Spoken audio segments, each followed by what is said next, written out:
जय हिंद दोस्तों, मैं हूं मुक्तक सिंह राठौड़ और सीडीएस की इस विक्रांत बैच के लेक्चर नंबर 15 में मैं आपका स्वागत करता हूं।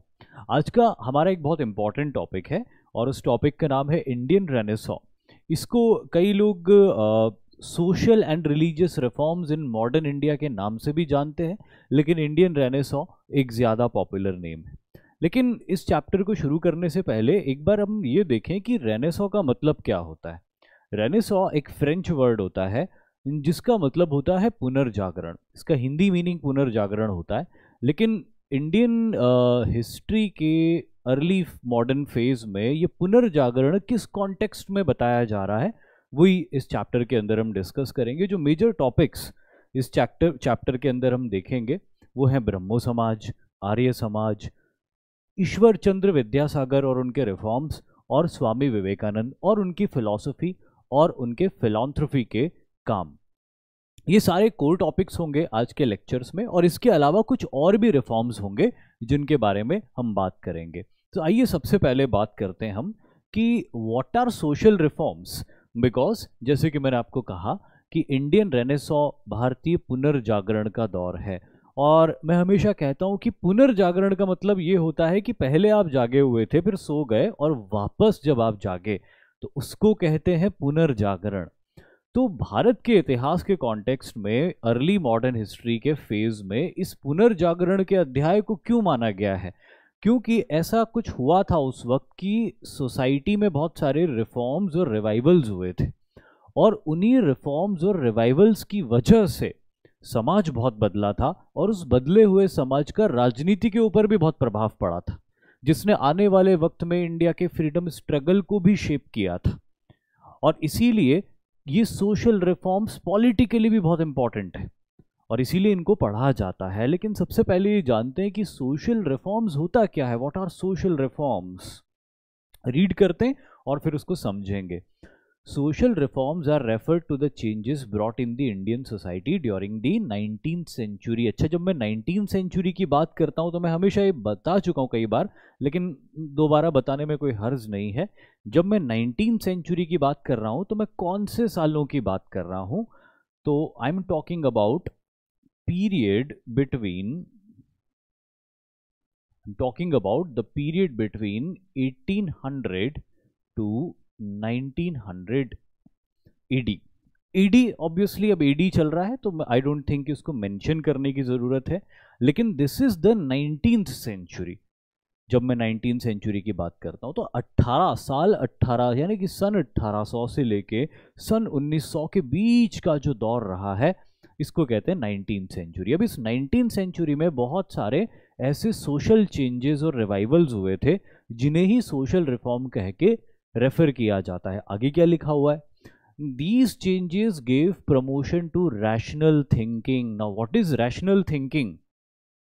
रैशनल थिंकिंग क्या होता है? रैशनल थिंकिंग का मतलब होता है तार्किकता से सोचना। जो भी आप करते हो, क्या आप उसको आंख बंद करके कर रहे हो, बस एक परिपाटी मान के, या उसके पीछे के तर्क को समझते हुए कर रहे हो? और किसी भी एक्शन को करने के पीछे के तर्क को अगर आप समझ रहे हो तो आपको ये समझ में आएगा कि वो एक्शन करना ज़रूरी है या नहीं है। और अगर आपको लगता है कि वो एक्शन करना ज़रूरी नहीं है तो शायद आप उसको बंद भी कर सकते हो। क्यों? क्योंकि आप रैशनली सोच रहे हो। लेकिन जब आप रिलीजियसली सोचते हो तो फिर, या ऑर्थोडॉक्सीली सोचते हो तो फिर आप तार्किकता को पीछे छोड़ देते हो। लेकिन इस 19th सेंचुरी के दौर में रैशनल थिंकिंग को बहुत बढ़ावा मिला कि जो भी हम कर रहे हैं सोशली, रिलीजियसली, क्या उसको करना हमारे फेवर में है और हम इसे क्यों कर रहे हैं, what benefit it is causing to us. तो इसीलिए रैशनल थिंकिंग का बहुत डेवलपमेंट हुआ। दूसरा, साइंटिफिक एजुकेशन। क्योंकि ब्रिटिशर्स आए थे भारत में और ब्रिटिशर्स के आने से बहुत सारे नेगेटिव चीज़ें तो हुई थी। बहुत सारे इंडियन रूलर्स अपने रूल को लूज कर जाते हैं। ब्रिटिशर्स बहुत सारे ऐसे लैंड रेवेन्यू सिस्टम्स और लेजिस्लेशंस लेके आते हैं जो शायद इंडियंस के लिए फेवरेबल नहीं थे, या सारे इंडियंस के लिए फेवरेबल नहीं थे। लेकिन हर पहलू का कुछ, हर एस्पेक्ट का कुछ अच्छा भी होता है। तो यहाँ पे ब्रिटिशर्स के आने से अच्छा ये हुआ था कि वेस्टर्न मॉडर्न एजुकेशन का एक्सपोजर भारतीयों को मिलना शुरू हो गया था, और इसीलिए ये एक बहुत इंपॉर्टेंट एलिमेंट है इस 19th सेंचुरी के इंडियन रेनेसॉ के पीरियड का। तीसरा, एबॉलिशमेंट ऑफ द कास्ट रिजिडिटी। कहीं ना कहीं वो जो रैशनल थिंकिंग थी, उस रैशनल थिंकिंग की वजह से कास्ट की रिजिडिटी भी कम होना शुरू हुई थी। हम ये तो नहीं कह सकते कि ख़त्म ही हो गई थी, लेकिन एटलीस्ट जो सॉरी लेजिस्लेशन होता है, जो नियम कायदे कानून होते हैं, वहां पे कास्ट की रिजिडिटी को काफ़ी एबॉलिश करने की कोशिशें की गई थी।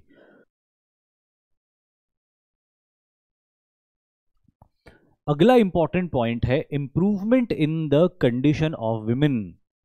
अगेन यहाँ पे कुछ ऐसे सोशल रिफॉर्मर्स रहे थे जिनकी रैशनल थिंकिंग की वजह से और जिनके सोशल वर्क की वजह से विमेन एम्पावरमेंट होना शुरू हुआ था। एक और चीज़ मैं कहूँगा यहाँ पे कि ब्रिटिशर्स के आने की वजह से बहुत सारी चीज़ें बुरी हुई, लेकिन कुछ एक दो अच्छी चीज़ें ये हुई कि इंडिया के ऊपर फॉरेन इन्वेजन के थ्रेट खत्म हो गए थे, और विद इन इंडिया भी ब्रिटिशर्स ने अपना पुलिस सिस्टम इस्टेब्लिश करके लॉ एंड ऑर्डर को बहुत कंट्रोल में ले लिया था, जिसकी वजह से क्राइम अगेंस्ट विमेन जो मिडाइवल टाइम्स में बहुत ज़्यादा बढ़ गए थे due to the foreign invasions, वो एकदम ड्रॉप डाउन हो गए। और इसीलिए विमेन के लिए रिलेटिवली मिडाइवल पीरियड के मुकाबले रिलेटिवली सेफ एनवायरनमेंट बना, और मॉडर्न वेस्टर्न एजुकेशन का एक्सपोजर उनको भी मिला, जिसकी वजह से विमेन का इकोनॉमिकल एम्पावरमेंट और सोशल एम्पावरमेंट और लेटर ऑन पॉलिटिकल एम्पावरमेंट भी होना शुरू हुआ। तो ये एक बहुत इंपॉर्टेंट फैक्टर था जो इंडियन रेनेसॉ में हमको देखने को मिलता है। And next is and the development of sense of pride for glorious Indian past. Very important point. 19th century के अंदर बहुत सारे ऐसे रिफॉर्मिस्ट थे जो इस बात पे विश्वास रखते थे, इनफैक्ट सारे ही बड़े रिफॉर्मिस्ट, जितने भी रिफॉर्मिस्ट की हम बात करेंगे, हर इंडियन रिफॉर्मिस्ट ने इस बात को माना था कि जो वैदिक काल के दौर में भारत की संस्कृति थी, इंडिया का कल्चर था, उस समय जो फॉर्म ऑफ रिलीजन था वो रैशनल था, और वो रैशनल फॉर्म को ही हमको नए तरीके से फॉलो करना है, यानी कि उस रैशनल फॉर्म के सोल को अपनाते हुए, नए तौर तरीकों को भी अपनाते हुए, उनका एक मिक्सचर बना के नया वे ऑफ लाइफ डेवलप करना है भारत के अंदर। साथ ही साथ ब्रिटिशर्स में भी बहुत सारे ऐसे ब्रिटिशर्स थे जिन्हें ओरिएंटलिस्ट ब्रिटिशर्स कहा जाता है, और ये ओरिएंटलिस्ट ब्रिटिशर्स ऐसे लोग थे जो ये मानते थे कि प्राचीन भारत के पास दुनिया को देने के लिए बहुत ज्ञान है। इंडिया के बहुत सारे ऐसे लिटरेचर्स हैं जिन्हें ट्रांसलेट कर, जो बहुत नॉलेजेबल है, और अगर उन्हें ट्रांसलेट किया जाए अलग अलग लैंग्वेजेस में तो पूरी दुनिया उनसे लाभान्वित हो सकती है। तो जब ब्रिटिशर्स ने हमारे एंशिएंट इंडियन लिटरेचर्स को ट्रांसलेट करके पढ़ा और वो उससे इंस्पायर हुए, वो उससे काफ़ी इम्प्रेस हुए, तो हमको भी इस बात का रियलाइजेशन हुआ कि यार हमारे ancestors, they were very glorious, they had created some amazing things, और इसीलिए एक सेंस ऑफ प्राइड भी इंडियंस के अंदर डेवलप होना शुरू हुआ अपनी ओरिजिनल आइडेंटिटी को लेकर। और यही सारी चीज़ें जो 19th सेंचुरी के अंदर हुई थी, इसी पूरे दौर को इंडियन रेनेसॉ यानी कि भारतीय पुनर्जागरण कहते थे। और इसको अब आपको समझ में आ रहा होगा कि पुनर्जागरण क्यों कहते हैं। क्यों? क्योंकि पहले भारत जागा हुआ था प्राचीन काल में, भारत में क्रिएटिविटी थी, भारत में एजुकेशन थी, नॉलेज था, रैशनलिज्म था, लेकिन जैसे मध्यकालीन युग आता है तो युद्ध होते हैं, आक्रमण होते हैं, डिस्ट्रक्शंस होते हैं, जिसकी वजह से भारत सो जाता है। लेकिन 19th सेंचुरी में एक बार फिर अलग अलग वजहों के चलते भारत के अंदर वही रैशनलिज्म, वही एजुकेशन, वही एम्पावरमेंट वापस आना शुरू होता है, और इसीलिए इस दौर को पुनर्जागरण का दौर कहा जाता है। उम्मीद है कि अब ये बात समझ में आ गई होगी कि इसको रेनेसॉ या पुनर्जागरण का दौर क्यों कहा जाता है। अब हम देखते हैं एक एक करके कि वो कौन कौन से मेजर रिफॉर्म्स थे जिनकी वजह से इस दौर में पुनर्जागरण हो पाया। तो ज़रा उनके नाम देख लेते हैं हम अगली स्लाइड में। अच्छा, उससे पहले ये भी बड़ा इंपॉर्टेंट है, causes of socio religious movement. क्या वजह थी, क्यों हुआ ये socio religious movement, 19th century में क्यों हुए, मिडाइवल टाइम्स में क्यों नहीं हो गए, 16th या 15th सेंचुरी के अंदर क्यों नहीं हो गए। तो ज़रा एक एक करके सारे कॉज हम समझते हैं। पहला कॉज लिखा हुआ है, impact of British rule in India. British rule जिसके बारे में मैं बार बार कह रहा हूँ कि अपने साथ नेगेटिव और पॉजिटिव दोनों एस्पेक्ट्स लेके आता है। नेगेटिव एस्पेक्ट ब्रिटिश रूल का ये है कि इंडियन पावर पॉलिटिकली अपने इम्पैक्ट और कंट्रोल को लूज़ कर देती है ज़्यादातर भारत के अंदर। नेगेटिव एस्पेक्ट ये भी है कि ड्रेन ऑफ वेल्थ होना शुरू हो जाता है भारत के अंदर से, और सारी वेल्थ यहाँ से ले जाकर इंग्लैंड में ब्रिटिशर्स ट्रांसफ़र करते रहते हैं। तो कहीं ना कहीं इकोनॉमिकली इंडिया डाउन ट्रॉडन ज़्यादा होता है। लेकिन एक पॉजिटिव इम्पैक्ट ये हुआ था ब्रिटिश रूल का, जो अभी अपन ने पिछले पॉइंट्स में भी डिस्कस किया, कि ब्रिटिशर्स ने वेस्टर्न एजुकेशन को बढ़ावा दिया, एंशिएंट इंडियन कल्चर की ग्लोरी को समझकर सेंस ऑफ प्राइड हमारे अंदर डेवलप किया, और इसीलिए ब्रिटिशर्स का इम्पैक्ट बहुत ज़्यादा रहा, और उसी इम्पैक्ट की वजह से ये सोशियो रिलीजियस रिफॉर्म आ सका। अगर ब्रिटिशर्स का रूल नहीं आता तो शायद इंडिया इकोनॉमिकली डाउन ट्रॉडन नहीं होता, लेकिन इंडिया के अंदर वो नया education, western education, scientific education, rational thinking आने में शायद और लंबा वक्त लगता। लेकिन ये उस समय हुआ क्योंकि ब्रिटिश रूल भारत के अंदर चल रहा था, और उसके कुछ पॉजिटिव एस्पेक्ट्स भी थे। दूसरा, social conditions conducive for a reform. देखिए, बहुत सारी ऐसी सामाजिक परिस्थितियां विकसित हो रही थी भारत के अंदर जो सोशल रिफॉर्म के लिए काफ़ी कंड्यूसिव थी, मतलब उसके लिए फेवरेबल थी। कैसे? ब्रिटिश रूल आ गया। ब्रिटिश रूल के आने के बाद में जो इंडियन रूलर्स थे उनका पॉलिटिकल कंट्रोल बंगाल से ख़त्म हो गया, अवध यानी कि प्रेजेंट डे उत्तर प्रदेश के इलाके से ख़त्म हो गया, मुग़ल एम्पायर ख़त्म हो गया, पंजाब में सिख एम्पायर ख़त्म हो गया। तो भाई पंजाब से लेके बंगाल तक का इलाका, और जब मैं बंगाल की बात करता हूँ तो मैं आज के बांग्लादेश की भी बात कर रहा होता हूँ, क्योंकि वो तब भारत का ही हिस्सा था। तो पंजाब से लेके, और पंजाब की जब मैं बात कर रहा होता हूँ तो मैं पाकिस्तान के पंजाब की भी बात कर रहा होता हूँ, क्योंकि तब वो भी भारत का हिस्सा था। तो आज के पाकिस्तान से लेके आज के बांग्लादेश तक का जो पूरा फर्टाइल बेल्ट है, इस पूरे फर्टाइल बेल्ट में ब्रिटिशर्स ने कर लिया ऑक्यूपेशन। सारे पुराने नवाब रूलर्स खत्म हो गए, यहाँ पे छुटपुट रियासतें रह गई थी बस छोटी मोटी। अब यहाँ पे हुआ ये कि जो लोग थे उन लोगों को नए रूलर्स के हिसाब से अपने आप को ढालना था। अगर अपनी रोजी रोटी कमानी थी, जॉब्स हासिल करने थे, एम्प्लॉयमेंट हासिल करना था, तो नए एजुकेशन सिस्टम को अपनाना था। अब वो नया एजुकेशन सिस्टम जब लोग अपनाने लग गए तो वेस्टर्न एजुकेशन लेना शुरू कर दिया उन्होंने। जब उन्होंने वेस्टर्न एजुकेशन लेना शुरू कर दिया तो रिलेटिवली रैशनल थिंकिंग डेवलप होना शुरू हुई उनकी, और उसी प्रोसेस में वो सामाजिक माहौल बनने लग गया जो एक परिवर्तन के लिए अनुकूल था। और इसीलिए यहाँ पे ये पॉइंट लिखा हुआ है कि the social conditions had become conducive for a reform. अंग्रेजों ने कोई स्कोप ही नहीं छोड़ा इंडियंस के लिए, पंजाब से लेके बंगाल तक। अच्छा, मैं पंजाब से लेके बंगाल तक के इलाके या आज के पाकिस्तान से लेके आज के बांग्लादेश तक के इलाकों की ही क्यों बात कर रहा हूँ, बाकी भारत की क्यों नहीं बात कर रहा हूँ? तो देखो, बाकी भारत में भी कुछ और भी इलाके थे जहाँ पे ये हो रहा था, जैसे आज का तमिलनाडु, और आज के सेंट्रल इंडिया के कुछ हिस्से, आज के महाराष्ट्र के या बॉम्बे के कुछ हिस्से। लेकिन अभी भी बहुत सारा ऐसा भारत था जहाँ पे प्रिंसली स्टेट्स रूल कर रही थी। मध्य प्रदेश का पश्चिमी और उत्तरी हिस्सा, गुजरात के उत्तरी हिस्से, लगभग पूरा राजस्थान, नॉर्थ वेस्ट फ्रंटियर्स के इलाके, साउथ इंडिया के अंदर अगर हम जाएं तो कर्नाटक की मैसूर स्टेट, केरला की त्रावणकोर स्टेट, और भी ऐसी कई रियासतें थी जहाँ पे उनके हेरिडिटरी रूलर्स ही रूल कर रहे थे, जिन्होंने ब्रिटिश पावर को अपना पैरामाउंट मान के रखा हुआ था, उनको लगान दिया करते थे। तो ये वो इलाके थे भारत के जहाँ पर इतना ज़्यादा स्प्रेड नहीं हो रहा था एजुकेशन का। लेकिन कुछ इलाके ब्रिटिशर्स ने डायरेक्टली अपने कंट्रोल में लिए हुए थे, जैसे मैंने आपको बताया आज के पाकिस्तान से लेके आज के बांग्लादेश के बीच के फर्टाइल प्लेन्स के इलाके, और जो थोड़े बहुत इलाके और मैंने आपको बताया। तो यहाँ पे रिफॉर्म्स बहुत तेज़ी से आ रहा था। जैसे आप रिफॉर्म्स की आगे बात करेंगे, हम देखेंगे सारे रिफॉर्म्स, तो आप एक चीज़ नोटिस करोगे, कैलकटा से बहुत सारे रिफॉर्मर्स, उस समय का कैलकटा आज का कोलकाता, वहाँ से बहुत सारे रिफॉर्मर्स आते हैं। उस समय का बॉम्बे आज का मुंबई, वहाँ से बहुत सारे रिफॉर्मर्स आते हैं।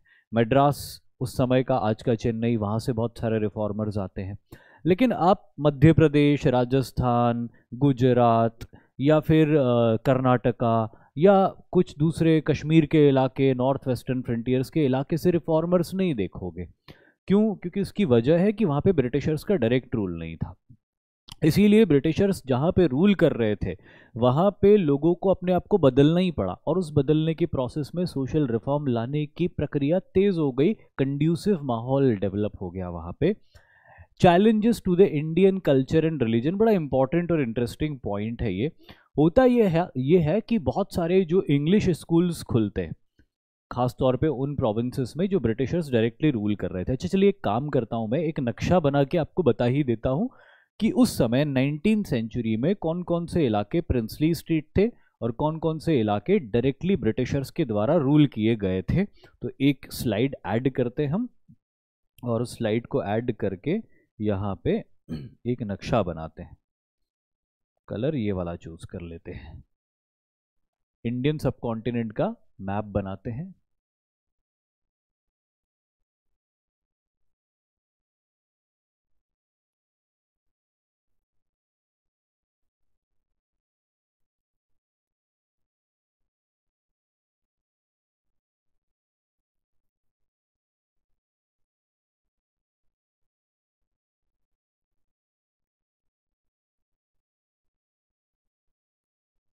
नेपाल नहीं था भारत के हिस्से में।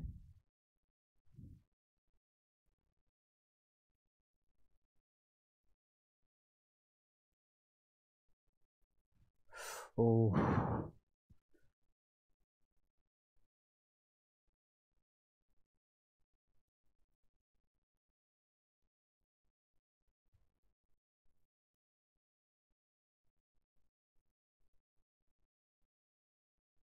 Bangladesh was a part of India, so इसको इंक्लूड कर लेते हैं। This is South India.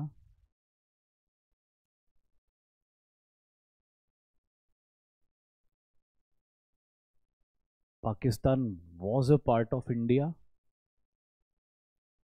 So this was the Indian subcontinent. अब इस इंडियन सब कॉन्टिनेंट के अंदर हम यूज करते हैं येलो कलर। येलो कलर से उन इलाकों को डिनोट करते हैं जिन इलाकों में डायरेक्टली ब्रिटिश रूल था। शायद येलो कलर यहाँ बहुत अच्छा वर्क ना करे, इसलिए हम पिंक कलर ले लेते हैं। तो पिंक कलर से हम उन इलाकों को डिनोट करते हैं जहाँ पे ब्रिटिशर्स का डायरेक्ट रूल था। So Britishers ruled in Punjab region, present day Indian Punjab and the Pakistani Punjab.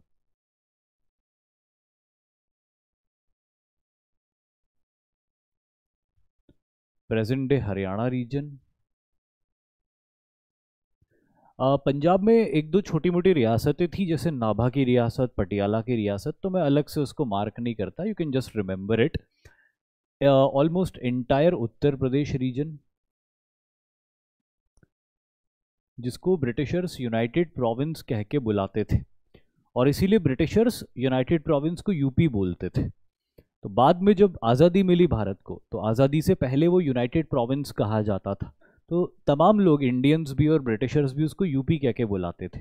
Now UP was so much on in the mouth, in the words, कि जब इसका नया नाम रखना था इस इलाके का आज़ादी के बाद में, तो everyone wanted such a name जिसमें यूपी हटे नहीं ज़ुबान से, क्योंकि यूपी यूपी कह के ही उसको बुलाया जाता था। ब्रिटिशर्स भी यूपी कहते थे एडमिनिस्ट्रेटिवली, पॉलिटिकली इंडियंस भी उसको यूपी कहते थे। इसलिए उसका जब नया नाम रखा गया तो ऐसा नाम रखा गया कि यूपी नहीं हटना चाहिए, यूपी ज़ुबान पे चढ़ा हुआ था, तो उसका नाम उत्तर प्रदेश रख दिया। तो नया नाम भी रख दिया, इंडियन नाम भी हो गया, और यूपी भी ज़ुबान से हटा नहीं। तो ये जो यूपी का इलाका है, ये इलाका पूरा ब्रिटिश रूल करते थे। बिहार का इलाका and the entire Bengal region, Assam के भी कुछ इलाके थे जो वो रूल करते थे। तो ये वो इलाके थे जो ब्रिटिश डायरेक्टली रूल करते थे। यहाँ पे अगर दक्षिण में हम देखें तो हैदराबाद की रियासत के दक्षिण के अंदर तमिलनाडु का इलाका, ब्रिटिशर्स कंप्लीटली डायरेक्टली रूल किया करते थे इस इलाके के अंदर।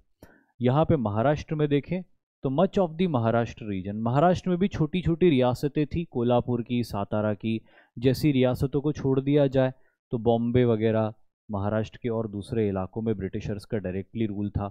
गुजरात के भी कुछ इलाकों में ब्रिटिशर्स का डायरेक्टली रूल था। सेंट्रल इंडिया यानी आज के मध्य प्रदेश के कई इलाके ऐसे थे, खास तौर पे जबलपुर और नागपुर के बीच के इलाके, जिसको सीपी बोलते थे। Central province. बाद में ये मध्य प्रदेश एमपी बन गया और उसका कुछ हिस्सा महाराष्ट्र में चला गया, लेकिन इसको सीपी बोलते थे और यहाँ पे भी ब्रिटिशर्स का डायरेक्ट रूल था। तो लार्जली ये वो रीजन्स थे, गुजरात के भी कुछ इलाके थे, गुजरात में भी पैकेट्स में इलाके थे जहाँ पे ब्रिटिशर्स का डायरेक्टली रूल था। राजस्थान का जो इलाका है, राजस्थान में अजमेर के अंदर ब्रिटिशर्स की अपनी एक एजेंसी हुआ करती थी जहाँ पे वो डायरेक्टली रूल करते थे। लेकिन उसके अलावा राजस्थान, मध्य प्रदेश का एक बड़ा हिस्सा, उड़ीसा के कई बड़े हिस्से, उड़ीसा में भी अंग्रेज़ों का रूल भी था और कुछ छोटी छोटी रियासतें भी थी उड़ीसा के अंदर। तो उड़ीसा को भी अंग्रेज़ों के रूल का हिस्सा अपन बताएंगे क्योंकि रियासतें बहुत छोटी थी उड़ीसा के अंदर। लेकिन इसके अलावा जो भारत आपको दिखाई दे रहा है, ये भारत ज़्यादातर प्रिंसली स्टेट्स के द्वारा रूल किया जाता रहा था। तो जिन इलाकों में ब्रिटिशर्स डायरेक्टली रूल करते थे वहाँ पे सोशल रिफॉर्म्स का असर, वहीं पे सोशल रिफॉर्म्स होते हैं और असर भी उनका बहुत ज़्यादा होता है। और जब ये जो दूसरे इलाके हैं भारत के, इन इलाकों में सोशल रिफॉर्म्स इनिशिएट भी नहीं होते हैं और उसका असर भी बहुत लेट होता है। इसीलिए जब आप 1947 में माउंटबैटन प्लान पढ़ते हो तो माउंटबैटन प्लान में आप ये पढ़ते हो कि लॉर्ड माउंटबैटन ने कहा था कि द एरियाज रूल्ड बाय, चाहे सिंध का इलाका है, सिंध के इलाके में भी ब्रिटिशर्स का ही रूल था। इसको भी मैं ड्रॉ कर देता हूँ, ये सिंध का रीजन है, यहाँ पे भी ब्रिटिशर्स ही डायरेक्टली रूल किया करते थे। तो माउंटबैटन प्लान में आप ये पढ़ते हो कि लॉर्ड माउंटबैटन ने ये कहा था कि जो ऐसे इलाके ब्रिटिश रूल के ऐसे इलाके जो मुस्लिम मेजॉरिटी हैं वो पाकिस्तान बनेंगे। तो ये पंजाब का हिस्सा, सिंध का हिस्सा और इधर बंगाल का एक बड़ा हिस्सा, ये ईस्ट पाकिस्तान और वेस्ट पाकिस्तान बन गए। ब्रिटिश रूल के ऐसे इलाके जो हिंदू मेजॉरिटी है वो इंडिया का हिस्सा बनेंगे। पंजाब का ईस्टर्न हिस्सा, हरियाणा का हिस्सा, यूपी का हिस्सा, बिहार का हिस्सा, बंगाल का एक छोटा सा हिस्सा, साउथ इंडिया के तमिलनाडु का यानी कि मद्रास प्रोविंस का ज़्यादातर हिस्सा, महाराष्ट्र का हिस्सा, सेंट्रल प्रोविंस का हिस्सा, ये सब क्या बन गए? ये इंडिया बन गए। और फिर लड़ाई किस बात की हुई थी? लड़ाई इस बात की हुई थी कि प्रिंसली स्टेट्स यानी वो राज्य जिन पे भारतीय राजा महाराजाओं या नवाबों का रूल है, वो चाहे पाकिस्तान ज्वाइन करें, चाहे इंडियन डोमिनियन ज्वाइन करें या आज़ाद रहें। और वहीं पे सरदार वल्लभ भाई पटेल का इम्पॉर्टेंट रोल था कि उन्होंने ज़्यादातर प्रिंसली स्टेट्स को भारत के साथ जोड़ दिया था। और फिर ये ज़्यादातर हिस्सा जो आपको हरा हरा खाली दिखाई दे रहा है, जहाँ पे प्रिंसली स्टेट्स रूल कर रही थी, वो इंडिया के साथ जुड़ गया। बहुत कम रियासतें थी जो पाकिस्तान के साथ जुड़ी थी। तो ये जो खाली क्षेत्र आपको दिखाई दे रहा है, ये खाली क्षेत्र खाली नहीं है, ये है प्रिंसली स्टेट्स, प्रिंसली स्टेट्स।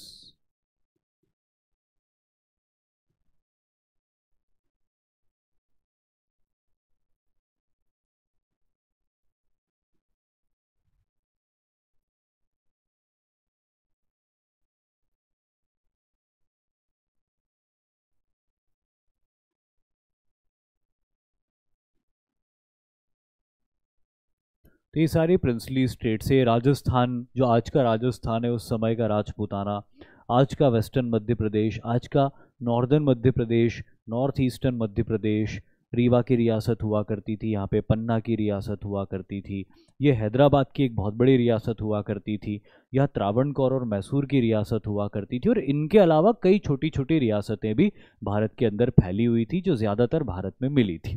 लेकिन ये मैंने आपको समझाने के लिए बताया था। वापस आते हैं हम अगले पॉइंट पे। तो अच्छा, ये वाला पॉइंट मैं आपको डिस्कस कर रहा था कि भारत के अंदर क्या होता है कि जो ब्रिटिशर्स के स्कूल्स और कॉलेजेस खुलते हैं, ये बहुत सारे स्कूल्स और कॉलेजेस के अंदर ज़्यादातर जो स्कूल्स होते थे वो कैथोलिक स्कूल्स होते थे, और इनमें से ज़्यादातर जो टीचर्स होते थे वो चर्च के फादर्स हुआ करते थे या बिशप हुआ करते थे। तो ये लोग, इनमें से कई ऐसे थे जो एक रिलीजियस हेट्रेड रखते थे इंडियन रिलीजन के अगेंस्ट, और उस रिलीजियस हेट्रेड के चलते ये इंडियन रिलीजन और कल्चर को क्रिटिसाइज करते थे उन बच्चों के सामने जो उसी इंडियन कल्चर और रिलीजन से आते थे। तो कुछ स्टूडेंट्स तो ऐसे होते होंगे जो उनकी बात मान लेते होंगे, कुछ स्टूडेंट्स ऐसे होते थे जो जिनको उनकी बात अच्छी तो नहीं लगती थी लेकिन वो कुछ कह कर नहीं सकते थे, कुछ ऐसे स्टूडेंट्स होते थे जिनको उनकी बात अच्छी तो नहीं लगती थी बट वो जानना चाहते थे कि जो हमारे टीचर बता रहे हैं ये सही बता रहे हैं या नहीं बता रहे, सच बोल रहे हैं हमारे रिलीजन के बारे में या नहीं बोल रहे, और वो उसको वेरीफाई करते थे। और इसी प्रोसेस में कई विद्यार्थियों ने अपने धर्म को जानने के लिए रिसर्चेस करी, स्टडीज करी, और उन रिसर्चेस और स्टडीज को करने के बाद वो इस कंक्लूजन पे आए कि हमारे रिलीजन का ओरिजिनल फॉर्म बहुत अच्छा था, लेकिन बीच में अलग अलग वजहों से और ज़्यादातर फॉरेन इन्वेजन्स की वजह से हमारा रिलीजन करप्ट होता गया। और इसीलिए ये आज हमारे जिस रिलीजन को देख रहे हैं ये हमारे रिलीजन के करप्ट फॉर्म को देख रहे हैं, लेकिन इन्होंने हमारे रिलीजन के ओरिजिनल फॉर्म को देखा ही नहीं, हमारे कल्चर के ओरिजिनल फॉर्म को देखा ही नहीं जो करप्शन से फ्री था। और हमको अपने समाज को वापस उसी अनकरप्ट फॉर्म की तरफ ले जाना है अपने रिलीजन और कल्चर के। तो कई ऐसे लड़के थे जिन्होंने इस डायरेक्शन में वर्क करना शुरू किया, और देखते देखते ये रेनेसॉ या ये सोशियो रिलीजियस रिफॉर्म का दौर आता गया। अगला पॉइंट हम देखते हैं, इम्पैक्ट ऑफ वेस्टर्न एजुकेशन। इस पॉइंट को भी मैं समझा चुका हूँ आपको कि जितनी ज़्यादा वेस्टर्न एजुकेशन हो रही थी, तो वेस्टर्न एजुकेशन जैसे जैसे भारतीयों को मिलती जा रही थी उनको पता चलता जा रहा था कि वेस्ट के अंदर एक रेनेसॉ आया है। अब अगर कोई लड़का उस समय किसी स्कूल के अंदर या कॉलेज के अंदर फ्रेंच रेवोल्यूशन पढ़ रहा है, तो फ्रेंच रेवोल्यूशन में वो सब कुछ पढ़ेगा कि फ्रेंच रेवोल्यूशन के कॉज क्या थे और वहाँ की सोसाइटी कैसी थी, रेवोल्यूशन किस तरह से हुआ, उसका एंड क्या हुआ, लोगों को क्या मिला। तो उसको ये समझ में आएगा कि यार जो उन लोगों ने हासिल किया वो हम भी हासिल कर सकते हैं। या कोई अमेरिकन रेवोल्यूशन पढ़ रहा होगा या किसी और उस दौर को पढ़ रहा होगा या रेनेसॉ को ही पढ़ रहा होगा कि कैसे इटाली के फ्लोरेंस में रेनेसॉ आता है। तो इन सारी चीज़ों को जब कोई स्टूडेंट पढ़ता था तो उसके मन में भावना होती थी कि अगर वो लोग रैशनल थिंकिंग और साइंटिफिक और मॉडर्न एजुकेशन के द्वारा अपने देश की तकदीर बदल सकते हैं, अपने लोगों की तकदीर बदल सकते हैं, तो हम ऐसा क्यों नहीं कर सकते। और इसीलिए बहुत सारे ऐसे स्टूडेंट्स थे जिन्होंने वेस्टर्न एजुकेशन से इंस्पायर होकर भारत को बदलने की कोशिश करी और उसमें कामयाब भी हुए, और उसी प्रोसेस में सोशियो रिलीजियस मूवमेंट्स होते हैं। और फिर last but not the least, British orientalist and the Indian revivalists. जैसे कि अभी अपन ने बात भी करी थी, मैंने बोला भी था आपको कि बहुत सारे ब्रिटिशर्स ओरिएंटलिस्ट नेचर के थे, यानी कि वो ये मानते थे कि भारत के अंदर प्राचीन काल में दुनिया को देने के लिए बहुत कुछ है, बस ज़रूरत है उनके उन लिटरेचर्स को पढ़कर समझने की। और ऐसे बहुत सारे रिवाइवलिस्ट भी इंडियंस बन गए जो अब अपने एंशिएंट कल्चर में प्राइड फील करने लग गए, और देखते देखते इस तरह के लोग एक बड़ा रिफॉर्म लेके आते हैं भारत में। तो इन सारे वजहों के कॉम्बिनेशन से जो होता है 19वीं सेंचुरी में, उसको इंडियन रेनेसॉ या socio religious movements in India के नाम से हम लोग जानते हैं।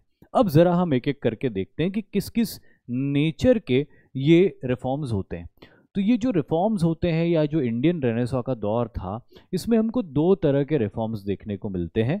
एक रिफॉर्म वो कहलाते हैं जो होते हैं रिफॉर्मिस्ट मूवमेंट्स। कुछ ऐसे रिफॉर्म्स होते हैं जो कैसे होते हैं, किस नेचर के होते हैं, रिफॉर्मिस्ट मूवमेंट्स होते हैं। और कुछ होते हैं रिवाइवलिस्ट मूवमेंट्स।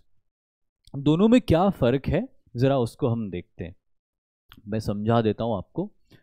रिफॉर्मिस्ट मूवमेंट वो मूवमेंट्स हैं जिसमें कि एग्जिस्टिंग सिस्टम को बदलने की कोशिश की गई। जब भी एग्जिस्टिंग सिस्टम में रिफॉर्म लाने की कोशिश करी गई, कुछ नया ऐड करने की कोशिश की गई, उस तरह के मूवमेंट्स को रिफॉर्मिस्ट मूवमेंट्स कहा जाता है। लेकिन कुछ मूवमेंट्स ऐसे थे जो ये कह रहे थे कि बदलना नहीं है, अपनी जड़ों की तरफ वापस जाना है, उसको रिवाइवलिस्ट मूवमेंट कहा जाता है। तो ये जब हम देखते हैं तो ब्रह्मो समाज, सत्य शोधक समाज, प्रार्थना समाज, अलीगढ़ मूवमेंट, ये कुछ ऐसे मूवमेंट थे जिसमें कि प्योरली रिफॉर्म यानी बदलाव की कोशिश करी गई। जैसे ब्रह्मो समाज की अगर हम बात करें तो सती प्रथा को विरोध करके उसका अंत किया गया। क्यों? क्योंकि बदलाव करना है, इसलिए नहीं कि किसी ज़माने में सती प्रथा नहीं थी, इसलिए कि अभी है और ये गलत है, इसको हमको चेंज करना है। दूसरा सत्य शोधक समाज, जिसमें कास्ट सिस्टम के एबॉलिश करने के लिए बहुत एफर्ट्स किए गए और कुछ हद तक वो कामयाब भी हुए। तो यहाँ पर भी कास्ट सिस्टम को बदलने की कोशिश की गई या कास्ट की रिजिडिटी को बदलने की कोशिश की गई। तो ये भी एक रिफॉर्मिस्ट मूवमेंट है। प्रार्थना समाज में भी एग्जैक्टली वैसा ही हुआ जैसे कि ब्रह्मो समाज में। और भाई जो ब्रह्मो समाज ने बंगाल में जो किया, प्रार्थना समाज ने महाराष्ट्र में वही के वही काम किए, इसलिए ये भी उसी नेचर का मूवमेंट है।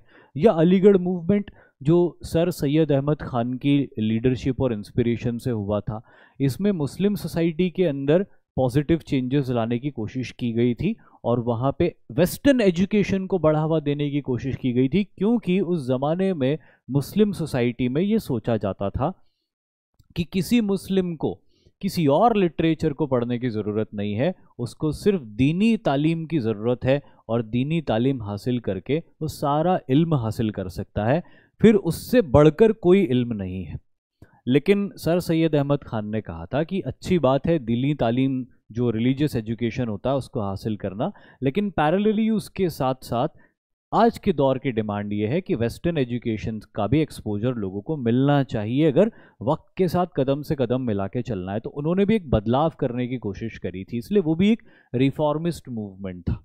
लेकिन वहीं अगर हम कुछ रिवाइवलिस्ट मूवमेंट देखें, आर्य समाज, जिसका नारा ही ये था कि go back to the Vedas, जो कहता ही ये था, जिसका नारा ही ये था कि वेदों, या मैं इंग्लिश में लिख देता हूं इसको, गो बैक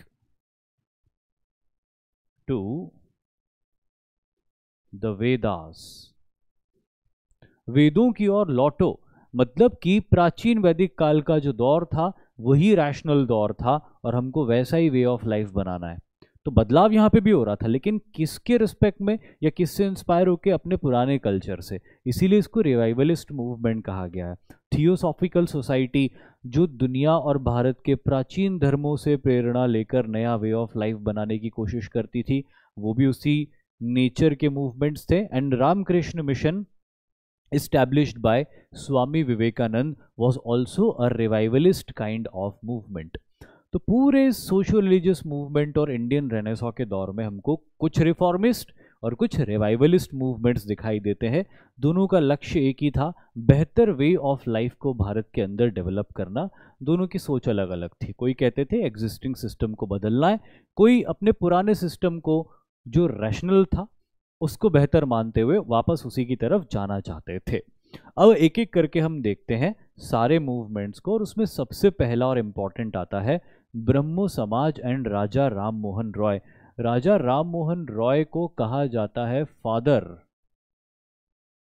ऑफ इंडियन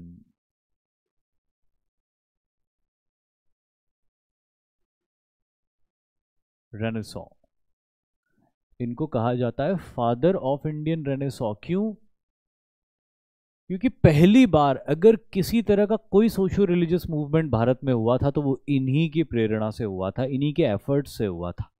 बाद में जो कुछ भी होता है वो इसी का रिजल्ट था। इवन स्वामी विवेकानंद भी अपनी लाइफ में कोई बड़े महापुरुष बनने से पहले ब्रह्मो समाज का ही हिस्सा थे। उनको भी वो rational thinking, social awareness, western education के प्रति बढ़ावा ब्रह्मो समाज से ही मिला था। ब्रह्मो समाज की वजह से ही भारत में या पर्टिकुलरली उस समय बंगाल के अंदर वेस्टर्न एजुकेशन, रैशनल थिंकिंग को बढ़ावा मिला था। फिर वहीं से बहुत सारी चीज़ें निकली। एक गंगोत्री से एक धार निकली और फिर उसके बाद में नदियाँ बनती गई, दूसरी आके उसमें मिलती गई और बहुत बड़ी नदी बन गई। तो ये सब कुछ जो हुआ ब्रह्मो समाज से ही होता है, और इसीलिए ब्रह्मो समाज को शुरू करने वाले राजा राम मोहन रॉय को फादर ऑफ इंडियन रेनेसॉ भी कहा जाता है। अच्छा, राजा राम मोहन रॉय कहाँ के राजा थे? कभी हो सकता है आपके दिमाग में सवाल भी आ जाए। तो ये कहीं के भी राजा नहीं थे, इनका नाम राम मोहन रॉय था, जो कि एक बंगाली फैमिली में पैदा हुए थे। और जब ये इंग्लैंड गए थे उस समय मुगल एम्पायर ख़त्म नहीं हुआ था, मुगल एम्पायर अपनी अंतिम सांसें गिन रहा था। तो अकबर सेकंड उस समय रूलर था, जो लगभग 1806 से लेके 1837 के बीच में रूल करता है। उसी फेज में ब्रह्मो समाज का भी उदय हुआ था बंगाल के अंदर। तो ब्रह्मो समाज के ही किसी ऑब्जेक्टिव को पूरा करने के लिए राम मोहन रॉय इंग्लैंड जा रहे थे। तो उस समय के मुगल बादशाह, जिनकी हुकूमत लाल किले तक ही सीमित थी, उन्होंने इनसे रिक्वेस्ट करी थी राम मोहन रॉय से कि आप इंग्लैंड जा रहे हैं तो प्लीज़ ब्रिटिश गवर्नमेंट को वहाँ पे रिक्वेस्ट कीजिएगा मेरी तरफ से कि मेरी पेंशन थोड़ी सी बढ़ा दे, क्योंकि अब मुगल रूलर्स तो पेंशनर बन गए थे ब्रिटिशर्स के। तो अकबर सेकंड ने इनसे रिक्वेस्ट करी थी कि मेरी पेंशन बढ़वा दीजिएगा सर आप, जिसके लिए इन्होंने अश्योरेंस दिया था कि ठीक है मैं ज़रूर बात करूंगा ब्रिटिशर्स से। तो अकबर सेकंड ने कहा कि अब मैं तो एक नाम का बादशाह रह गया हूं, तो मैं आपको बदले में दे ही क्या सकता हूं, पर क्योंकि मैं एक नाम का बादशाह हूं और इस हैसियत से मैं आपको नाम का राजा, यानी कि नाम के लिए राजा का टाइटल दे सकता हूं। तो फिर इन्होंने फॉर द नेम सेक इनको राजा का टाइटल दिया था। मुगल बादशाहों के पास ये अथॉरिटी थी कि वो फॉर नेम से किसी को राजा का टाइटल दे सकते थे, पर वो ज़मीन वमीन नहीं मिलने वाली थी कुछ भी, बस एक नाम के आगे राजा जुड़ जाता। तो इनको फिर वो टाइटल मुगल बादशाह अकबर सेकंड से मिला था और फिर ये राजा राम मोहन रॉय कहलाए थे। तो ये बिल्कुल इनकी लाइफ के आखिरी फेज में इनको ये टाइटल मिला था। लाइफ लॉन्ग तो ये राम मोहन रॉय के नाम से ही जाने गए थे, बट हाँ मरने से 2-3 साल पहले इनको ये टाइटल मिल गया था और फिर उनकी डेथ के बाद उन्हें उस टाइटल के साथ सम्मानित करके ही एड्रेस किया जाता है, इसीलिए हम राजा राम मोहन रॉय कहते हैं। Ram Mohan Roy, the father of Indian renaissance, who opposed the idolatry, denounced sati, polygamy and abuses of the caste system, favored remarriages of Hindu widow। ये इनकी आइडियोलॉजी थी। मूर्ति पूजा का विरोध, आइडलट्री मतलब मूर्ति पूजा का विरोध, सती के तो ये अगेंस्ट थे ही सही।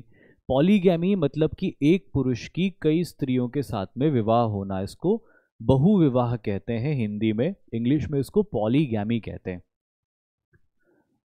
Abuses of the caste system, ऐसा नहीं था कि इन्होंने कास्ट सिस्टम को एबॉलिश करने के लिए काम किया, लेकिन हाँ कास्ट सिस्टम की रिजिडिटी के अगेंस्ट इन्होंने डेफिनेटली काम किया। और साथ ही साथ जो हिंदू कास्ट में या कास्ट नहीं हिंदू रिलीजन में विडोज हुआ करती थी उनके री मैरिजेस के लिए भी आवाज़ उठाई। लेकिन इनका मेन फोकस जो रहा था वो इनके मूवमेंट का रहा था सती, फाइटिंग अगेंस्ट सती, क्योंकि ये सती को बहुत ही इनह्यूमन एक्टिविटी मानते थे। For those who don't know what is sati, let me tell you, in the ancient times or in the medieval times there was a tradition that if a man died, at least one of his wife would die with that man, would sit on the funeral pyre of that man and would be deceased with the husband. So that was sati, that was considered as the highest order of the devotion of a lady towards her husband।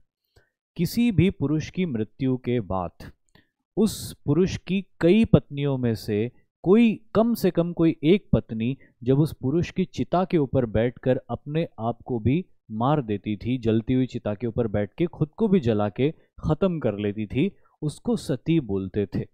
और ये किसी स्त्री का अपने पति के प्रति सर्वोच्च डिवोशन या सर्वोच्च भक्ति का प्रदर्शन होता था।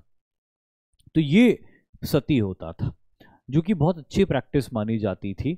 लेकिन इसको राजा राम मोहन रॉय और उनके ही जैसे सोच वाले, रैशनल सोच वाले लोग इनह्यूमन मानते थे, क्योंकि कोई लेडी अगर वॉलंटरीली भी अपने पति के चिता के ऊपर बैठेगी तो चिता में से निकलने वाली आग उसको जलाएगी, और फिर जो ह्यूमन की बॉडी का नेचुरल रिएक्शन होगा वो यही होगा कि वो उससे निकल के बाहर आए, और जब वो उससे निकल के बाहर आने की कोशिश करेगी तो वो तो बच जाएगी, फिर वो मरेगी, थोड़ी थोड़ी बहुत झुलस जाएगी लेकिन बच तो जाएगी। तो वहाँ पे होता ये था कि जो लोग होते थे आसपास बहुत सारे लंबे लंबे लट्ठ लेके, वो लोग उस औरत को लट्ठ से रोकते थे उस चिता के पास में, ताकि वो वहाँ से बच के निकलने ना पाए।